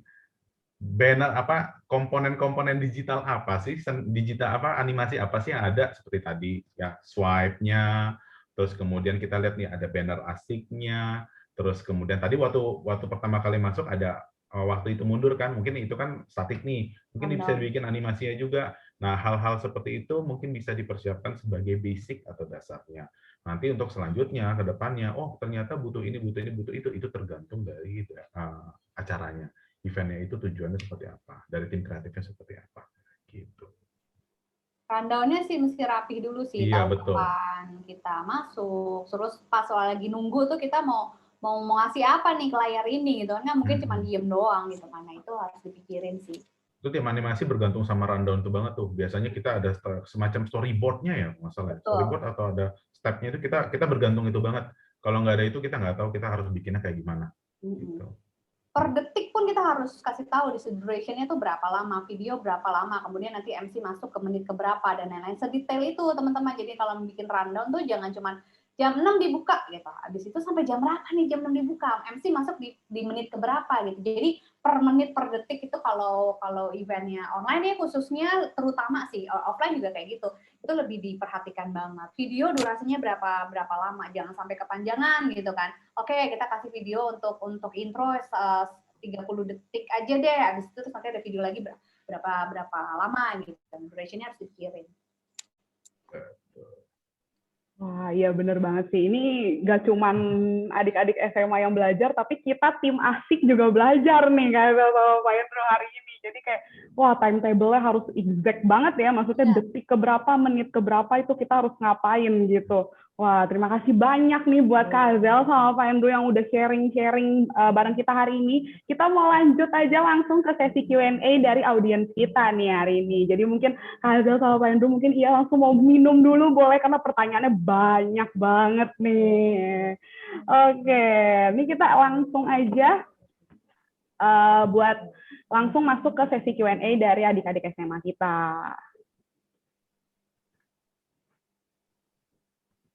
Oke, nah ini ada yang pertama. Aku mau undang buat Gracia dari Pahwa. Ada pertanyaan, boleh langsung diomongin aja nih, ditanyain ke Kak Azel atau ke Pak Andrew. Halo Kak, aku Gracia mau tanya, apakah selama online tetap diperlukan gladi resik? Dan apakah saat gladi resik harus ngundang tamu atau narasumbernya? Terima kasih. Oke, sama-sama Gracia. Langsung aja mungkin Kak Azel boleh langsung dijawab.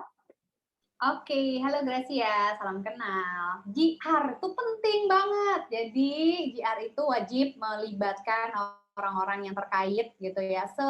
Sesingkat mungkin kalau misalnya memang waktunya terbatas gitu ya, paling enggak acara atau pengisi acara itu sudah membaca rundown, kemudian sudah membaca poin-poin apa saja nanti yang disampaikan gitu ya. Tetapi GR itu tetap harus, kalau diperlukan tuh bisa menjadi wajib gitu ya. Jadi sebelum acara mulai, kemudian kita run through lagi, nanti jam berapa kita akan masuk, kemudian nanti MC memperkenalkan narasumber itu di menit keberapa, jadi kita para narasumber itu udah semuanya itu udah satu kepala gitu, satu gerakan. Jadi kita udah paham, nggak akan ada miskom lagi gitu ke depannya. Jadi wajib sih, Gracia. Oke, nah buat Gracia udah jelas Gracia atau masih ada yang mau ditanya lagi nih? Tadi kan jadi bilangnya mengundang tamu atau narasumber. Iya sih, emang harus semuanya yang tadi aku bilang yang involved di dalam pengisi acara itu harus mengerti peruntutan rundown-nya. Oke deh, udah cukup jelas. Terima kasih Kak. Oke, siap, sama-sama. Jelas. Misi, maaf mengganggu. Saya itu mau nanya. Jadi nanti soal animasinya ini kita bikin apa? Nah, terus itu kalau misalnya event itu, gimana sih bikin eventnya gitu? Nah, jadi saya itu mau nanyanya itu kalau event itu gimana ya? Kelvin, kenalan dulu dong. Dari sekolah mana? Kaget aku tadi. Saya dari Torang Bangsa. Oke. Di Cirebon. Cirebon. Oh, ini tim Cirebon. Ini tadi ada banyak juga tuh dari Cirebon. Oh, tadi Kelvin dari Cirebon. Jadi itu tadi saya itu kesini itu karena guru saya itu ngundang. Saya kan penasaran.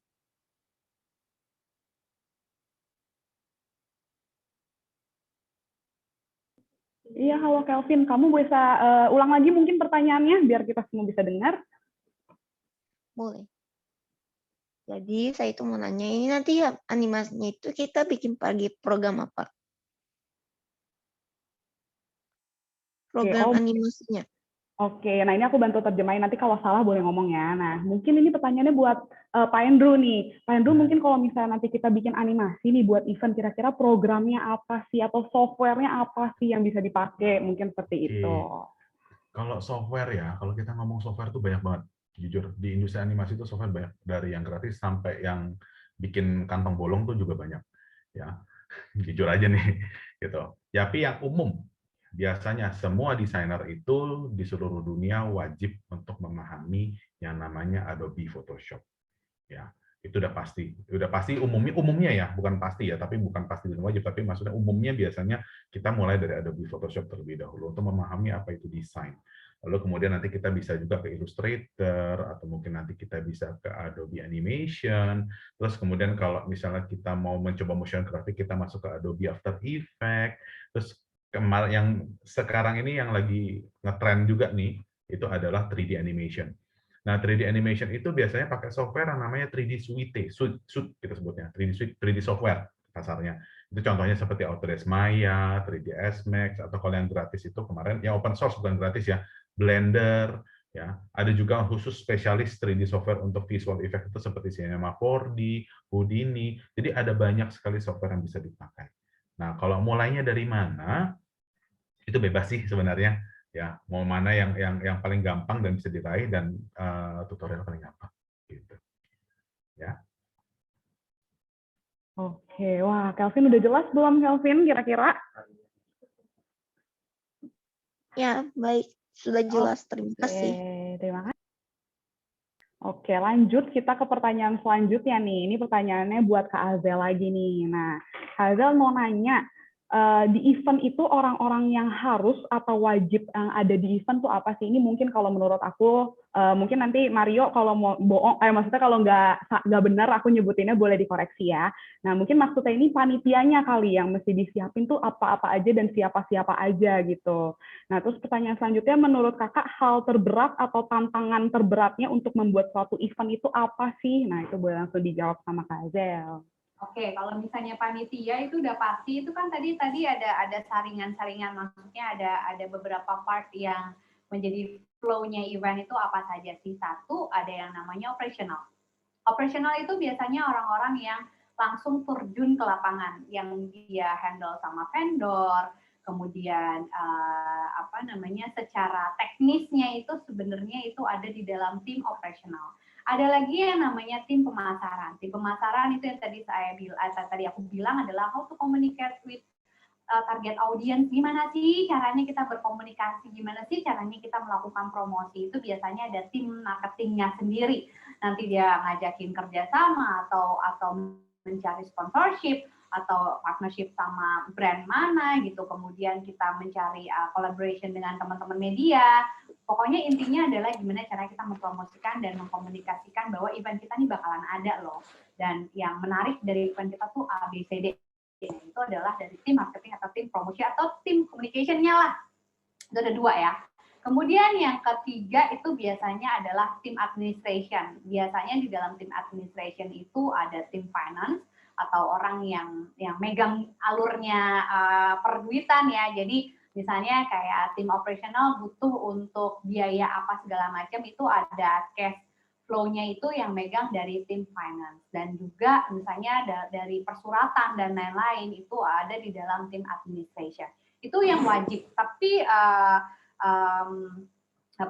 diimplementasikan setiap perusahaan atau setiap event itu kadang berbeda-beda, tetapi yang paling banyak, yang paling umum itu satu, kita harus ada tim marketing, ada tim administration itu tadi, sama tim operational. Nah, menurut kakak yang terberat, tantangan terberatnya untuk membuat suatu event itu apa sih sebenarnya? Yang pertama mungkin kalau misalnya kita terkadang kesulitan dengan budget, contohnya gitu. Misalnya gini, oke, cuma punya budgetnya terbatas banget nih, gimana ya caranya supaya event kita itu tujuannya tercapai dan output impact-nya itu tuh besar banget. Yang pertama adalah kita harus mikirin strategi di situ adalah pemasarannya atau di marketingnya. Itu menjadi suatu tantangan tersendiri. Jadi sekarang gini, kalau misalnya di kampus gitu ya, biasanya kita buat suatu project, bikin event itu event beneran. Nggak ada yang namanya sama sekali budget dikasih dari kampus nih ya, bikin event nih budgetnya ada 100 juta contohnya gitu. Nah itu menjadi tantangan kita sendiri, dan kita tuh zero budget, misalnya nih dari zero budget, gimana caranya supaya gue nih bisa dapetin budget itu dengan caranya berkolaborasi dengan banyak brand gitu kan. Hasilnya jadinya zero gitu ya, nggak ada nominal secara biaya, tetapi kita membuat partnership. Itu salah satu tantangan tersendiri mengenai budget. Kemudian misalnya tantangan-tantangan yang lain adalah yang tidak terduga. Contoh misalnya kayak kita udah dapet nih satu bintang tamu, contohnya gitu ya. Satu bintang tamu, kemudian udah mau tanda tangan, udah mau mepet, terus batal karena satu dan lain hal. Nah itu makanya kita butuh banget sama yang namanya plan A dan plan B. Ketika kita memilih pengisi acara dan lain-lainnya, itu harus kita memiliki alternatif. Jadi nggak bisa kita cuma mengandalkan satu orang saja. Tapi kalau misalnya kontrak sudah ditanda tangan gitu ya, kontrak sudah ditanda tangan dan lain-lain, itu kita bisa menjadi suatu pegangan. Jadi teman-teman, makanya tadi saya bilang ada yang namanya tim administration itu untuk merapikan semua hal yang berkaitan dengan legalitas atau yang seperti itu tadi lah, surat menyurat dan lain-lain. Jadi tim operasional tuh agak sulit untuk ngurusin juga bagian persuratan dan lain-lain. Nah, itu sih tantangan-tantangan yang cukup bikin pusing ya. Tiba-tiba pada saat H-3 gitu ya, kita masih ngejar-ngejar kontrak, terus tiba-tiba batal gestarnya. Kita harus cari lagi. Nah, makanya itu ketika kita mencari pengisi acara, kita harus cari beberapa alternatif. Ketika dia sudah menandatangani kontrak, biasanya itu udah aman tuh, oke, kontrak udah di tangan, udah DP dan lain-lainnya, itu biasanya udah tinggal jalan aja. Itu sih mungkin ya, Mario. Oke, Mario sudah jelas. Kalau misalnya sudah jelas, mungkin bisa chat. Oke, tapi emang bener banget sih, Kak Azel. Atau bisa ngomong. Ya, boleh ngomong langsung, bener banget. Boleh ngomong langsung. Oke, nah emang tapi bener banget sih, Kak Azel. Jadi kayak waktu aku cerita sedikit, kayak waktu aku siapin asik ini tuh nggak semudah kayak, oke, hubungin Kak Azel, hubungin Pak Andrew, oke semua, dalam waktu 5 menit gitu. Enggak gitu, kayak ada prosesnya dulu, ada yang kayak, aku niatnya mau undang siapa tapi nggak bisa, dan segala macam. Itu emang tantangan banget sih, bener Kak Azel. Alternatif deh, pokoknya kalau misalnya namanya suatu event tuh kita harus siap dengan beberapa alternatif, dan juga beberapa kondisi-kondisi gitu ya. Kalau misalnya nanti gue mau bikin event kayak gini, oke, alternatifnya kalau nggak bisa pada saat hari H itu gue harus kayak gimana gitu. Jadi ya mesti bener gercep sih ya anak-anak event itu. Bener banget kayak tadi yang Kak Azel bilang ya, plan A sampai plan Z kalau bisa udah ada di awal gitu. Oke, nah ini mau lanjut lagi. Habis ini aku mau undang Karenina dari SMA Terang Bangsa Cirebon. Boleh langsung ditanyain aja nih, Karenina. Hai, nama aku Karen dari Terang Bangsa Cirebon. Aku mau nanya, tadi kan Pak Andrew udah ngejelasin tentang contohnya itu kan, contoh animasi interaktifnya kan di anak kecil gitu, di pendidikan. Nah, aku mau nanya implementasi animasi interaktifnya itu di bidang yang lain itu gimana? Makasih. Oke, thank you Karen. Kalau misalnya kita ngomong animasi interaktif ya, animasi interaktif itu bahasa kerennya apa sih? Bahasa kerennya itu game loh. Jadi kalau ditanya implementasinya apa, ya itu setiap hari kita main di handphone, Mobile Legends dan segala macamnya, itu adalah salah satu implementasi dari animasi interaktif. Tapi kan itu game ya. Nanti kalau gua ngomong game, ntar bilangnya ada yang kurang berfaedah gitu ya. Nah, tapi kalau misalnya kalian perhatikan dengan seksama, sebenarnya animasi itu juga ada banyak implementasinya di tempat lain loh. Waktu kamu buka website, ya itu ada banyak komponen bergerak kan, itu juga animasi. Ya, itu animator juga yang bikin. Ya, walaupun kebanyakan sekarang bisa para web developer pun juga bisa mengerjakan itu. Nah, kalau misalnya kita juga lihat ya, sekarang di mobil-mobil modern itu kan ada banyak sekali animasi-animasi tuh di dashboard-nya. Ya, unik-unik tuh, keren-keren, cantik-cantik. Nah, itu juga salah satu implementasi dari animasi. Wah, tapi kan itu animasi cuma animasi doang. Enggak, animasi itu enggak sembarang desain loh. Animasi itu kadang-kadang kita harus teliti dan kita harus mengetahui dulu mengapa animasinya harus seperti itu. Salah satu contohnya kalau yang di mobil ya, ini pernah dengar lihat ceritanya bahwa pada saat mereka mendesain animasi itu, mereka merancang animasinya bagaimana menampilkan informasi kecepatan mobil dan RPM mobilnya itu dengan cepat, singkat, dan begitu pengemudinya melihat, itu langsung tahu, oh speed saya sekian, tanpa mengganggu mereka. Gitu, tanpa mengganggu mereka. Jadi kalau mereka ngelihat, jangan sampai mereka ngeliatin speed gue berapa ya, depan truk kan bahaya juga ya, gitu loh. Nah itu juga salah satu proses kami mendesain dalam animasi. Ada ilmu tersendiri nanti dari situ, di dalam ilmu animasi pun juga nanti kalau misalnya mengambil interaktif, itu ada juga yang namanya user experience. Nah itu biasanya para tim event ini juga menggunakan mereka loh, karena mereka juga memikirkan experience apa yang ingin kami berikan kepada user-user kami. Dan di kami juga sama, gitu. Kami ingin tahu. Makanya nanti di dalam animasi itu kita mengenal namanya 12 prinsip animasi untuk menyampaikan cerita atau menyampaikan kesan ya apa yang ingin disampaikan oleh kita pembuat animasi kepada penggunanya, user ataupun pengemudi di kasus yang mobil tadi. Gitu. Jadi implementasinya banyak sekali kok. Kalau kita lihat di airport-airport pun juga sekarang airport di Dubai juga banyak menggunakan animasi untuk menjelaskan bagaimana prosedur untuk masuk ke dalam airport gitu. Atau mungkin video safety di pesawat gitu. Kalau dulu kan biasa cuma ada pramugarinya lambai-lambai bilang iya harus pakai begini begitu ya. Nah, tapi di beberapa yang baru itu mereka bahkan membuat animasi yang menarik sehingga orang pasti ngeliatin. Coba deh kalau kita naik pesawat kadang-kadang kan udah tahu lah tidur gitu ya. Tapi kalau dibikin animasi melotot kan lucu ya animasinya ya. Nah, itu menjadi daya tarik dan salah satu tujuan kita membuat animasi adalah supaya memberikan impresi yang mengesankan, termasuk juga dengan event. Ada kesan yang mendalam yang ditinggalkan. Semoga menjawab ya. Oke, wah Karen, gimana? Sudah jelas atau masih penasaran? Kalau masih penasaran, boleh banget aja ke Pak Edo lagi nih. Udah jelas, makasih. Oke, sama-sama. Dari kita lanjut ke pertanyaan selanjutnya nih. Nah, pertanyaan selanjutnya pas banget buat Kak Zel nih, dari Zerunia Meisha. Nah, ini dia nanya, kalau misalnya kita udah menyiapkan unsur 5W, tapi kadang-kadang susah untuk ditampilkan atau dicerminkan dalam eventnya, kadang malah jadi keluar jalur utamanya. Nah, menurut kakak tipsnya apa ya supaya kita dapat mengatasi hal ini? Kayak gitu. Oke, tips pertama itu mesti benar-benar galak. Dalam artian gini, kita harus firm dulu nih, 5W plus 1H-nya kita tuh satu tim tuh harus firm dulu, sama nih isi kepalanya. Jadi jangan sampai tim yang satu sama tim yang lain itu berbeda gitu, konsep atau kacamata yang dilihatnya itu berbeda. Jadi 5W itu sebagai landasan awal pertama banget kita untuk bisa maju untuk selanjutnya. Kalian bayangin kalau misalnya kalian visi dan misi atau tujuan kalian itu aja masih ngeblur gitu ya, dasarnya kalian coba bayangin ketika kalian mengimplementasikan sebuah event yang tujuannya apa sih sebenarnya, message yang dia nanti jadinya nggak firm gitu. Contohnya gini, oke, gue pengen mengenalkan tentang ini deh, mau bikin suatu event tentang si BTS, MACD X BTS. Warna yang kental itu adalah warna ungunya, ya kan?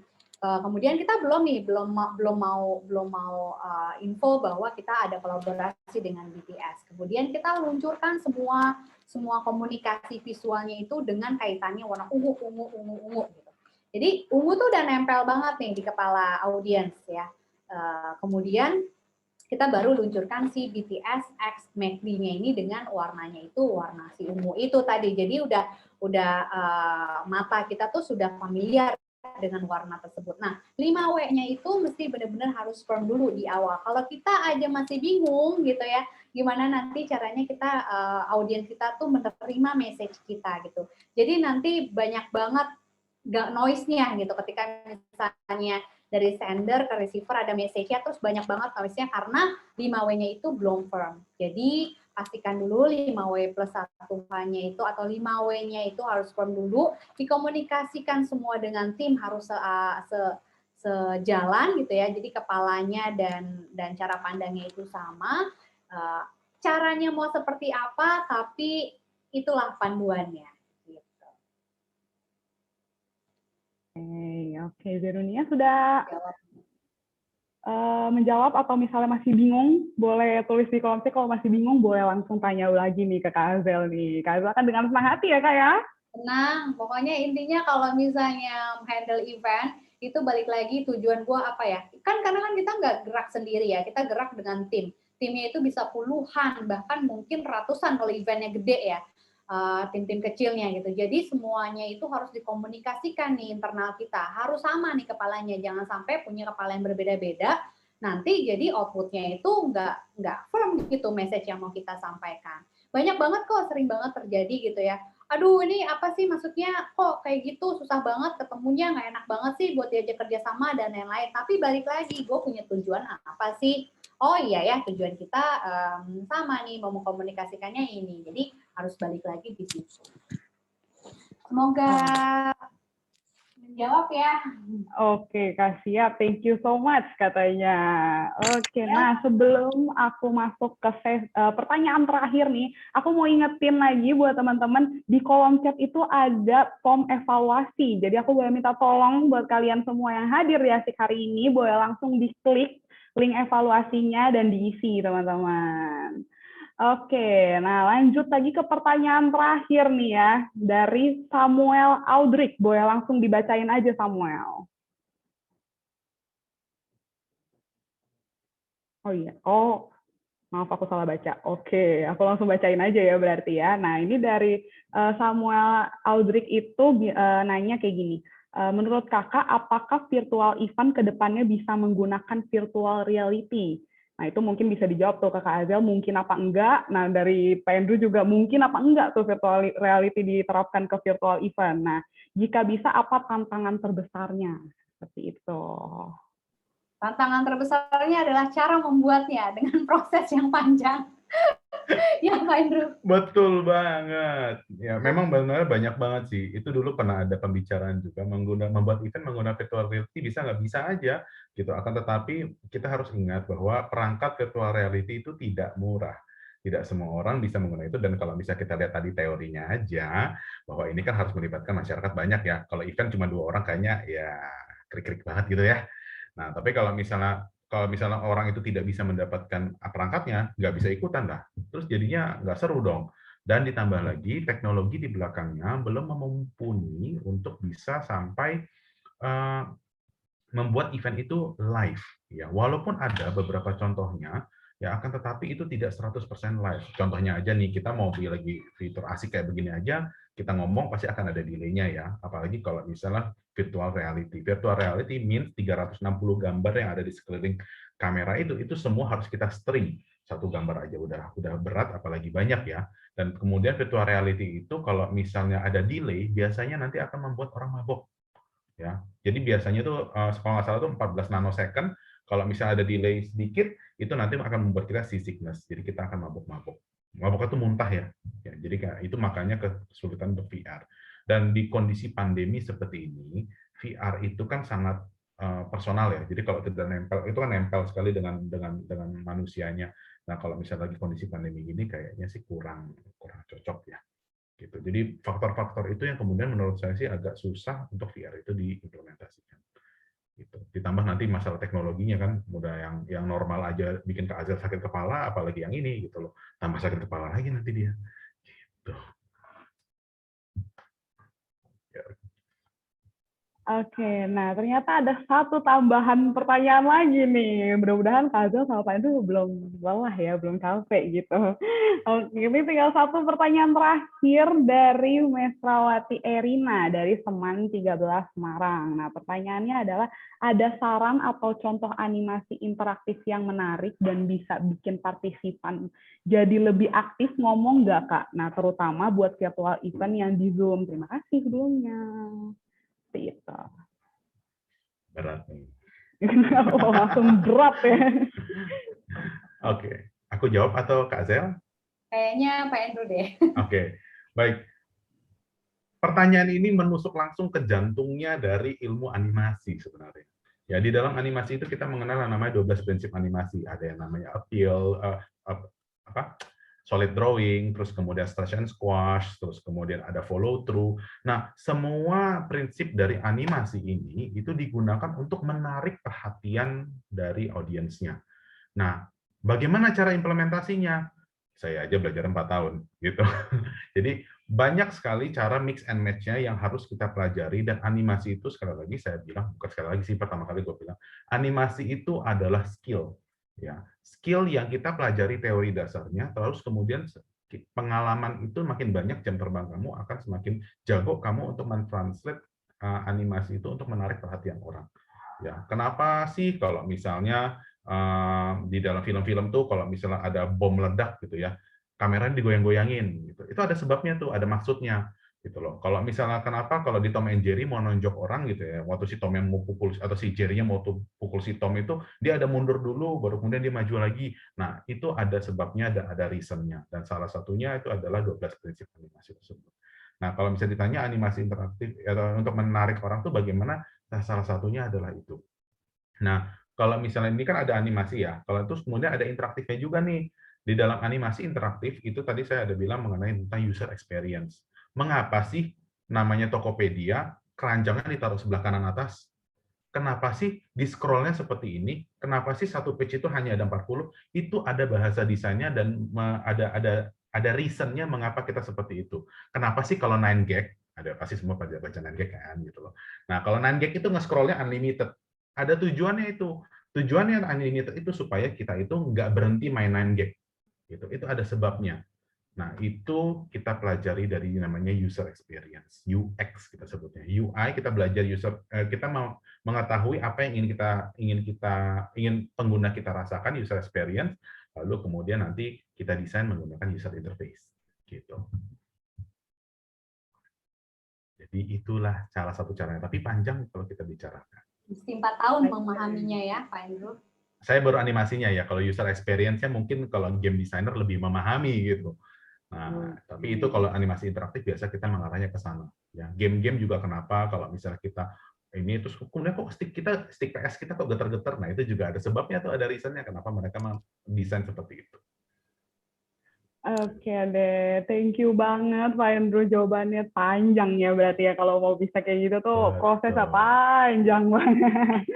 Oke, nah kita udah sampai ke ujung acara nih, pertanyaannya udah habis. Thank you banget buat teman-teman yang udah nanya nih. Jadi jangan lupa cek di kolom chatnya, itu ada tim kita yang ngechat kalian, itu jangan lupa dibales teman-teman. Nah sekali lagi thank you Kak Azel, thank you Pak Andrew udah mau datang ke Asik hari ini. Aku kasih kesempatan buat Pak Andrew sama Kak Azel nih buat mungkin mau kasih tahu Instagramnya, mungkin biar teman-teman kita di sini tuh kalau mau nanya, mungkin nanti kayak, Kak, aku kayak baru kepikiran mau nanya nanti nih, mungkin aku boleh minta Instagramnya nih kakak-kakak di sini, jadi biar langsung bisa tanya gitu. Oke, boleh. Aku chat aja kali ya, biar nggak salah ya. Boleh banget. Boleh jujur nggak? Gue nggak punya Instagram loh. Wow. Saya manusia purba. Tidak punya Instagram. Wah, Pak Andrew mainnya apa nih Pak Andrew? Kalau memang ada sih, tapi nggak pernah dibuka, jarang banget dibuka gitu loh. Saya sampai lupa user account-nya apa ya. Cuman moga-moga bener ya. Tapi kalau misalnya kalian mungkin lagi merambah dunia maya, nama saya biasanya Andrew Willis pakai H belakangnya. Pakai H belakangnya, diingetin teman-teman di sini yang pakai H belakangnya. Yang nggak ada H berarti palsu ya Pak ya? Iya, bukan. Palsu. Wah, ternyata masih ada loh sekarang yang gawe Instagram. Wah, tapi Pak Andrew hebat. Biasanya orang kan kalau nge-scroll Instagram tuh nggak berhenti-berhenti gitu. Mungkin ya. Pak Andrew mainnya TikTok kali. Oh iya benar. Saya nggak punya TikTok juga. Saya lebihnya cuma TikTok gitu. Kasian banget ya. Oke. Atau jangan Facebook kali Pak, Facebook. Atau Twitter. Nggak ada juga. Facebook juga belum install loh. Luar biasa Pak Andrew, luar biasa. Oke, nah mungkin ada kata-kata terakhir dari Pak Andrew sama Kak Azel, mungkin buat teman-teman yang lagi mau kuliahnya animasi nih, atau mau kuliahnya event, mungkin ada pesan-pesan masih takut nih kayak, aku mau ambil event tapi nggak tahu mungkin karir ke depan gimana, atau mungkin oke nggak sih, worth it nggak sih aku ambil event sama animasi kuliahnya gitu. Oke. Kak Azel dulu, Pak Andrew dulu, gimana? Oke, jadi sebenarnya nih kalau event itu panjang atau enggak peluangnya, kalau menurutku tuh iya. Kenapa? Karena setiap orang itu pasti butuh kebutuhan untuk menselebrasikan gitu kan, menselebrasikan apapun hal-hal yang penting, maupun itu personal dan juga secara brand secara besar. Kita coba lihat deh, dulu mana ada sih yang namanya wedding organizer atau mungkin event-event IO kecil yang memang handle-nya tuh hanya birthday party. Apalagi sih sekarang kalau yang mau nikah tuh apa sih namanya tuh kayak gitu deh, kayak gitu-gitu aja kan sekarang bisa bridal shower Kak. Ya, bridal shower. Gue mau ngomong sanggit salah lagi. Bukan sanggit ya, bridal shower ya, betul bridal shower. Ya, bridal shower kayak gitu-gitu kan sekarang tuh udah ada event organizer kecilnya kan, berarti memang peluang ke depannya tuh yang namanya selebrasi ya, memang kebutuhan hidup manusia tuh inginnya memang meninggalkan sesuatu gitu kan ya, intinya itu. Jadi peluangnya itu apalagi hybrid event ya sekarang itu kayaknya cukup luas dan kaitannya sama orang-orang yang memang punya skill mainin multimedia yang ciamik gitu, yang nggak cuma standar aja gitu. Nah kita butuh yang namanya orang-orang animasi, orang-orang visual, grafis dan lain-lain tuh untuk bisa mengkombinasikan gitu. Jadi kebutuhan kita untuk menyampaikan pesan melalui audio dan visual sehingga bisa diterimanya itu secara kuat message-nya. Gitu. Jadi peluangnya itu masih gede banget sih, masih besar banget kalau untuk kita belajar event dan belajar animasi. Menurutku animasi sih yang lebih besar banget karena kedepannya semua orang tuh udah lihatnya tuh layar, nggak lagi ngelihatnya itu ke mana ya? ya ke offline activity ya mungkin masih, tapi untuk kedepannya semuanya itu activity kita sekarang mostly itu semuanya kan di handphone, di layar gitu. Jadi kedepannya tuh cukup kuat sih. Gitu. Jangan takut belajar lah. Setuju banget tuh kata-kata Kak Azel, jangan takut belajar. Iya. Mungkin kalau dulu gue juga sih ya, kalau misal belajar tuh takut-takut gitu ya. Maksudnya takut karena gue nggak pintar-pintar banget gitu ya, ngakunya gitu. Nah, kalau pesan dari gue sih sederhana aja. Ya, mau ilmunya itu apa aja. Coba apapun ilmu yang ingin kalian pelajari, cobalah untuk menggabungkan ilmu-ilmu tersebut. Karena tidak pernah ada satu ilmu yang selamanya tuh pasti di sana terus gitu. Ada ilmu-ilmu itu seperti tadi kita udah lihat ya, ada animasi kita campur dengan event. Oh, ternyata jadi menarik banget ya, gitu loh. Animasi dicampur dengan programming jadinya game nih. Terus dicampur sama event, makin jos lagi nih, gitu. Jadi menggabungkan ilmu transdisiplin seperti itu nanti akan menciptakan bidang-bidang baru yang mungkin akan memberikan opportunity baru kepada kalian dan itu memberikan nilai lebih kepada kalian. Nah, makanya gue tadi kaget juga sih, ternyata di PMN ya hari ini ya. Nah, di PMN itu ada event dan ada juga animasi. Wow, luar biasa banget ya. Jadi bisa kecampur tuh semua di sana. Kita bisa belajar kanan, kita bisa belajar kiri. Nah, cobalah untuk bisa mencampur ilmu-ilmu tersebut karena kita nggak pernah tahu ke depannya nilai apa atau advantage apa yang bisa kita dapatkan dari menggabungkan ilmu kita dengan ilmu yang lain. Seperti gue gabung dari animation, gue campur programming, akhirnya juga ada game-nya juga. Gitu. Di sini kita bisa lihat animation dicampur event, nah akhirnya ada sesuatu yang baru nih. Gitu. Itu pesan dari gue. Oke, wah keren banget. Sekali lagi thank you Pak Andrew, thank you Kak Azel udah main-main ke Asik. Wah, nanti kalau diundang lagi nggak boleh sombong-sombong ya nih Kak Azel sama Pak Andrew ya. Harus mau lagi nih kalau udah diundang lagi. Oh, boleh, pasti, mau dong. pasti. Oke lah, sebelum kita selesaiin Asik kita hari ini, kita mau foto dulu nih buat teman-teman yang belum on cam, mungkin bisa on cam teman-teman. Kita mau foto bareng Kak Azel, foto bareng Pak Andrew juga nih hari ini. Oke, nah yang petugas foto itu Rizka, boleh langsung aja Rizka dibantu. Ayo dong on cam, jadi kalau ketemu di jalan bisa, itu yang ada di Asik. Gitu. Masker semua Kak Azel. Jadi kalau nggak pakai masker kita nggak kenal gitu. Iya. Pakai masker, nah itu dia. Iya. Boleh teman-teman dibuka kameranya. Kameranya juga bisa foto kok.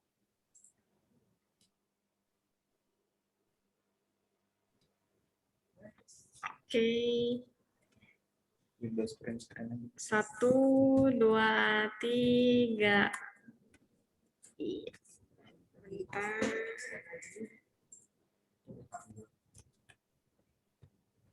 Oke, sekali lagi ya teman-teman. 1, 2, 3.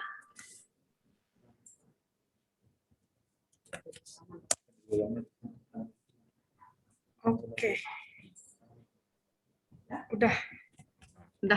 Thank you. Terima kasih teman-teman. Oke, thank you banget Rizka yang udah fotoin kita. Nah, thank you banget sekali lagi buat teman-teman yang udah hadir hari ini nih. Nah, tenang aja teman-teman, Asik itu nggak cuman hari ini doang. Masih ada Asik-Asik berikutnya nih. Yang paling dekat itu kita akan ada Asik di tanggal 23 Juni nih. Boleh stay tanggal ya teman-teman, boleh pantengin terus sosial media kita di @vokasi multimedia Nusantara buat update Asik selanjutnya nih. Nah, di Vokasi Multimedia Nusantara juga kita sediain konten-konten menarik nih yang sesuai dengan jurusan yang mau kalian ambil di kuliah nih.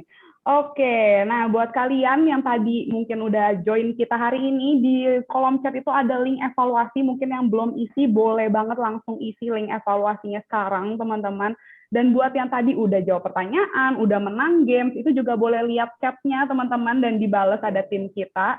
Iya, nah nanti ada tim kita yang WhatsApp kalian juga teman-teman buat tanya data kalian buat dikirimin hadiahnya. Oke, sekali lagi thank you buat teman-teman yang udah hadir hari ini. See you Asik selanjutnya. Bye-bye. Bye-bye. Bye. Bye.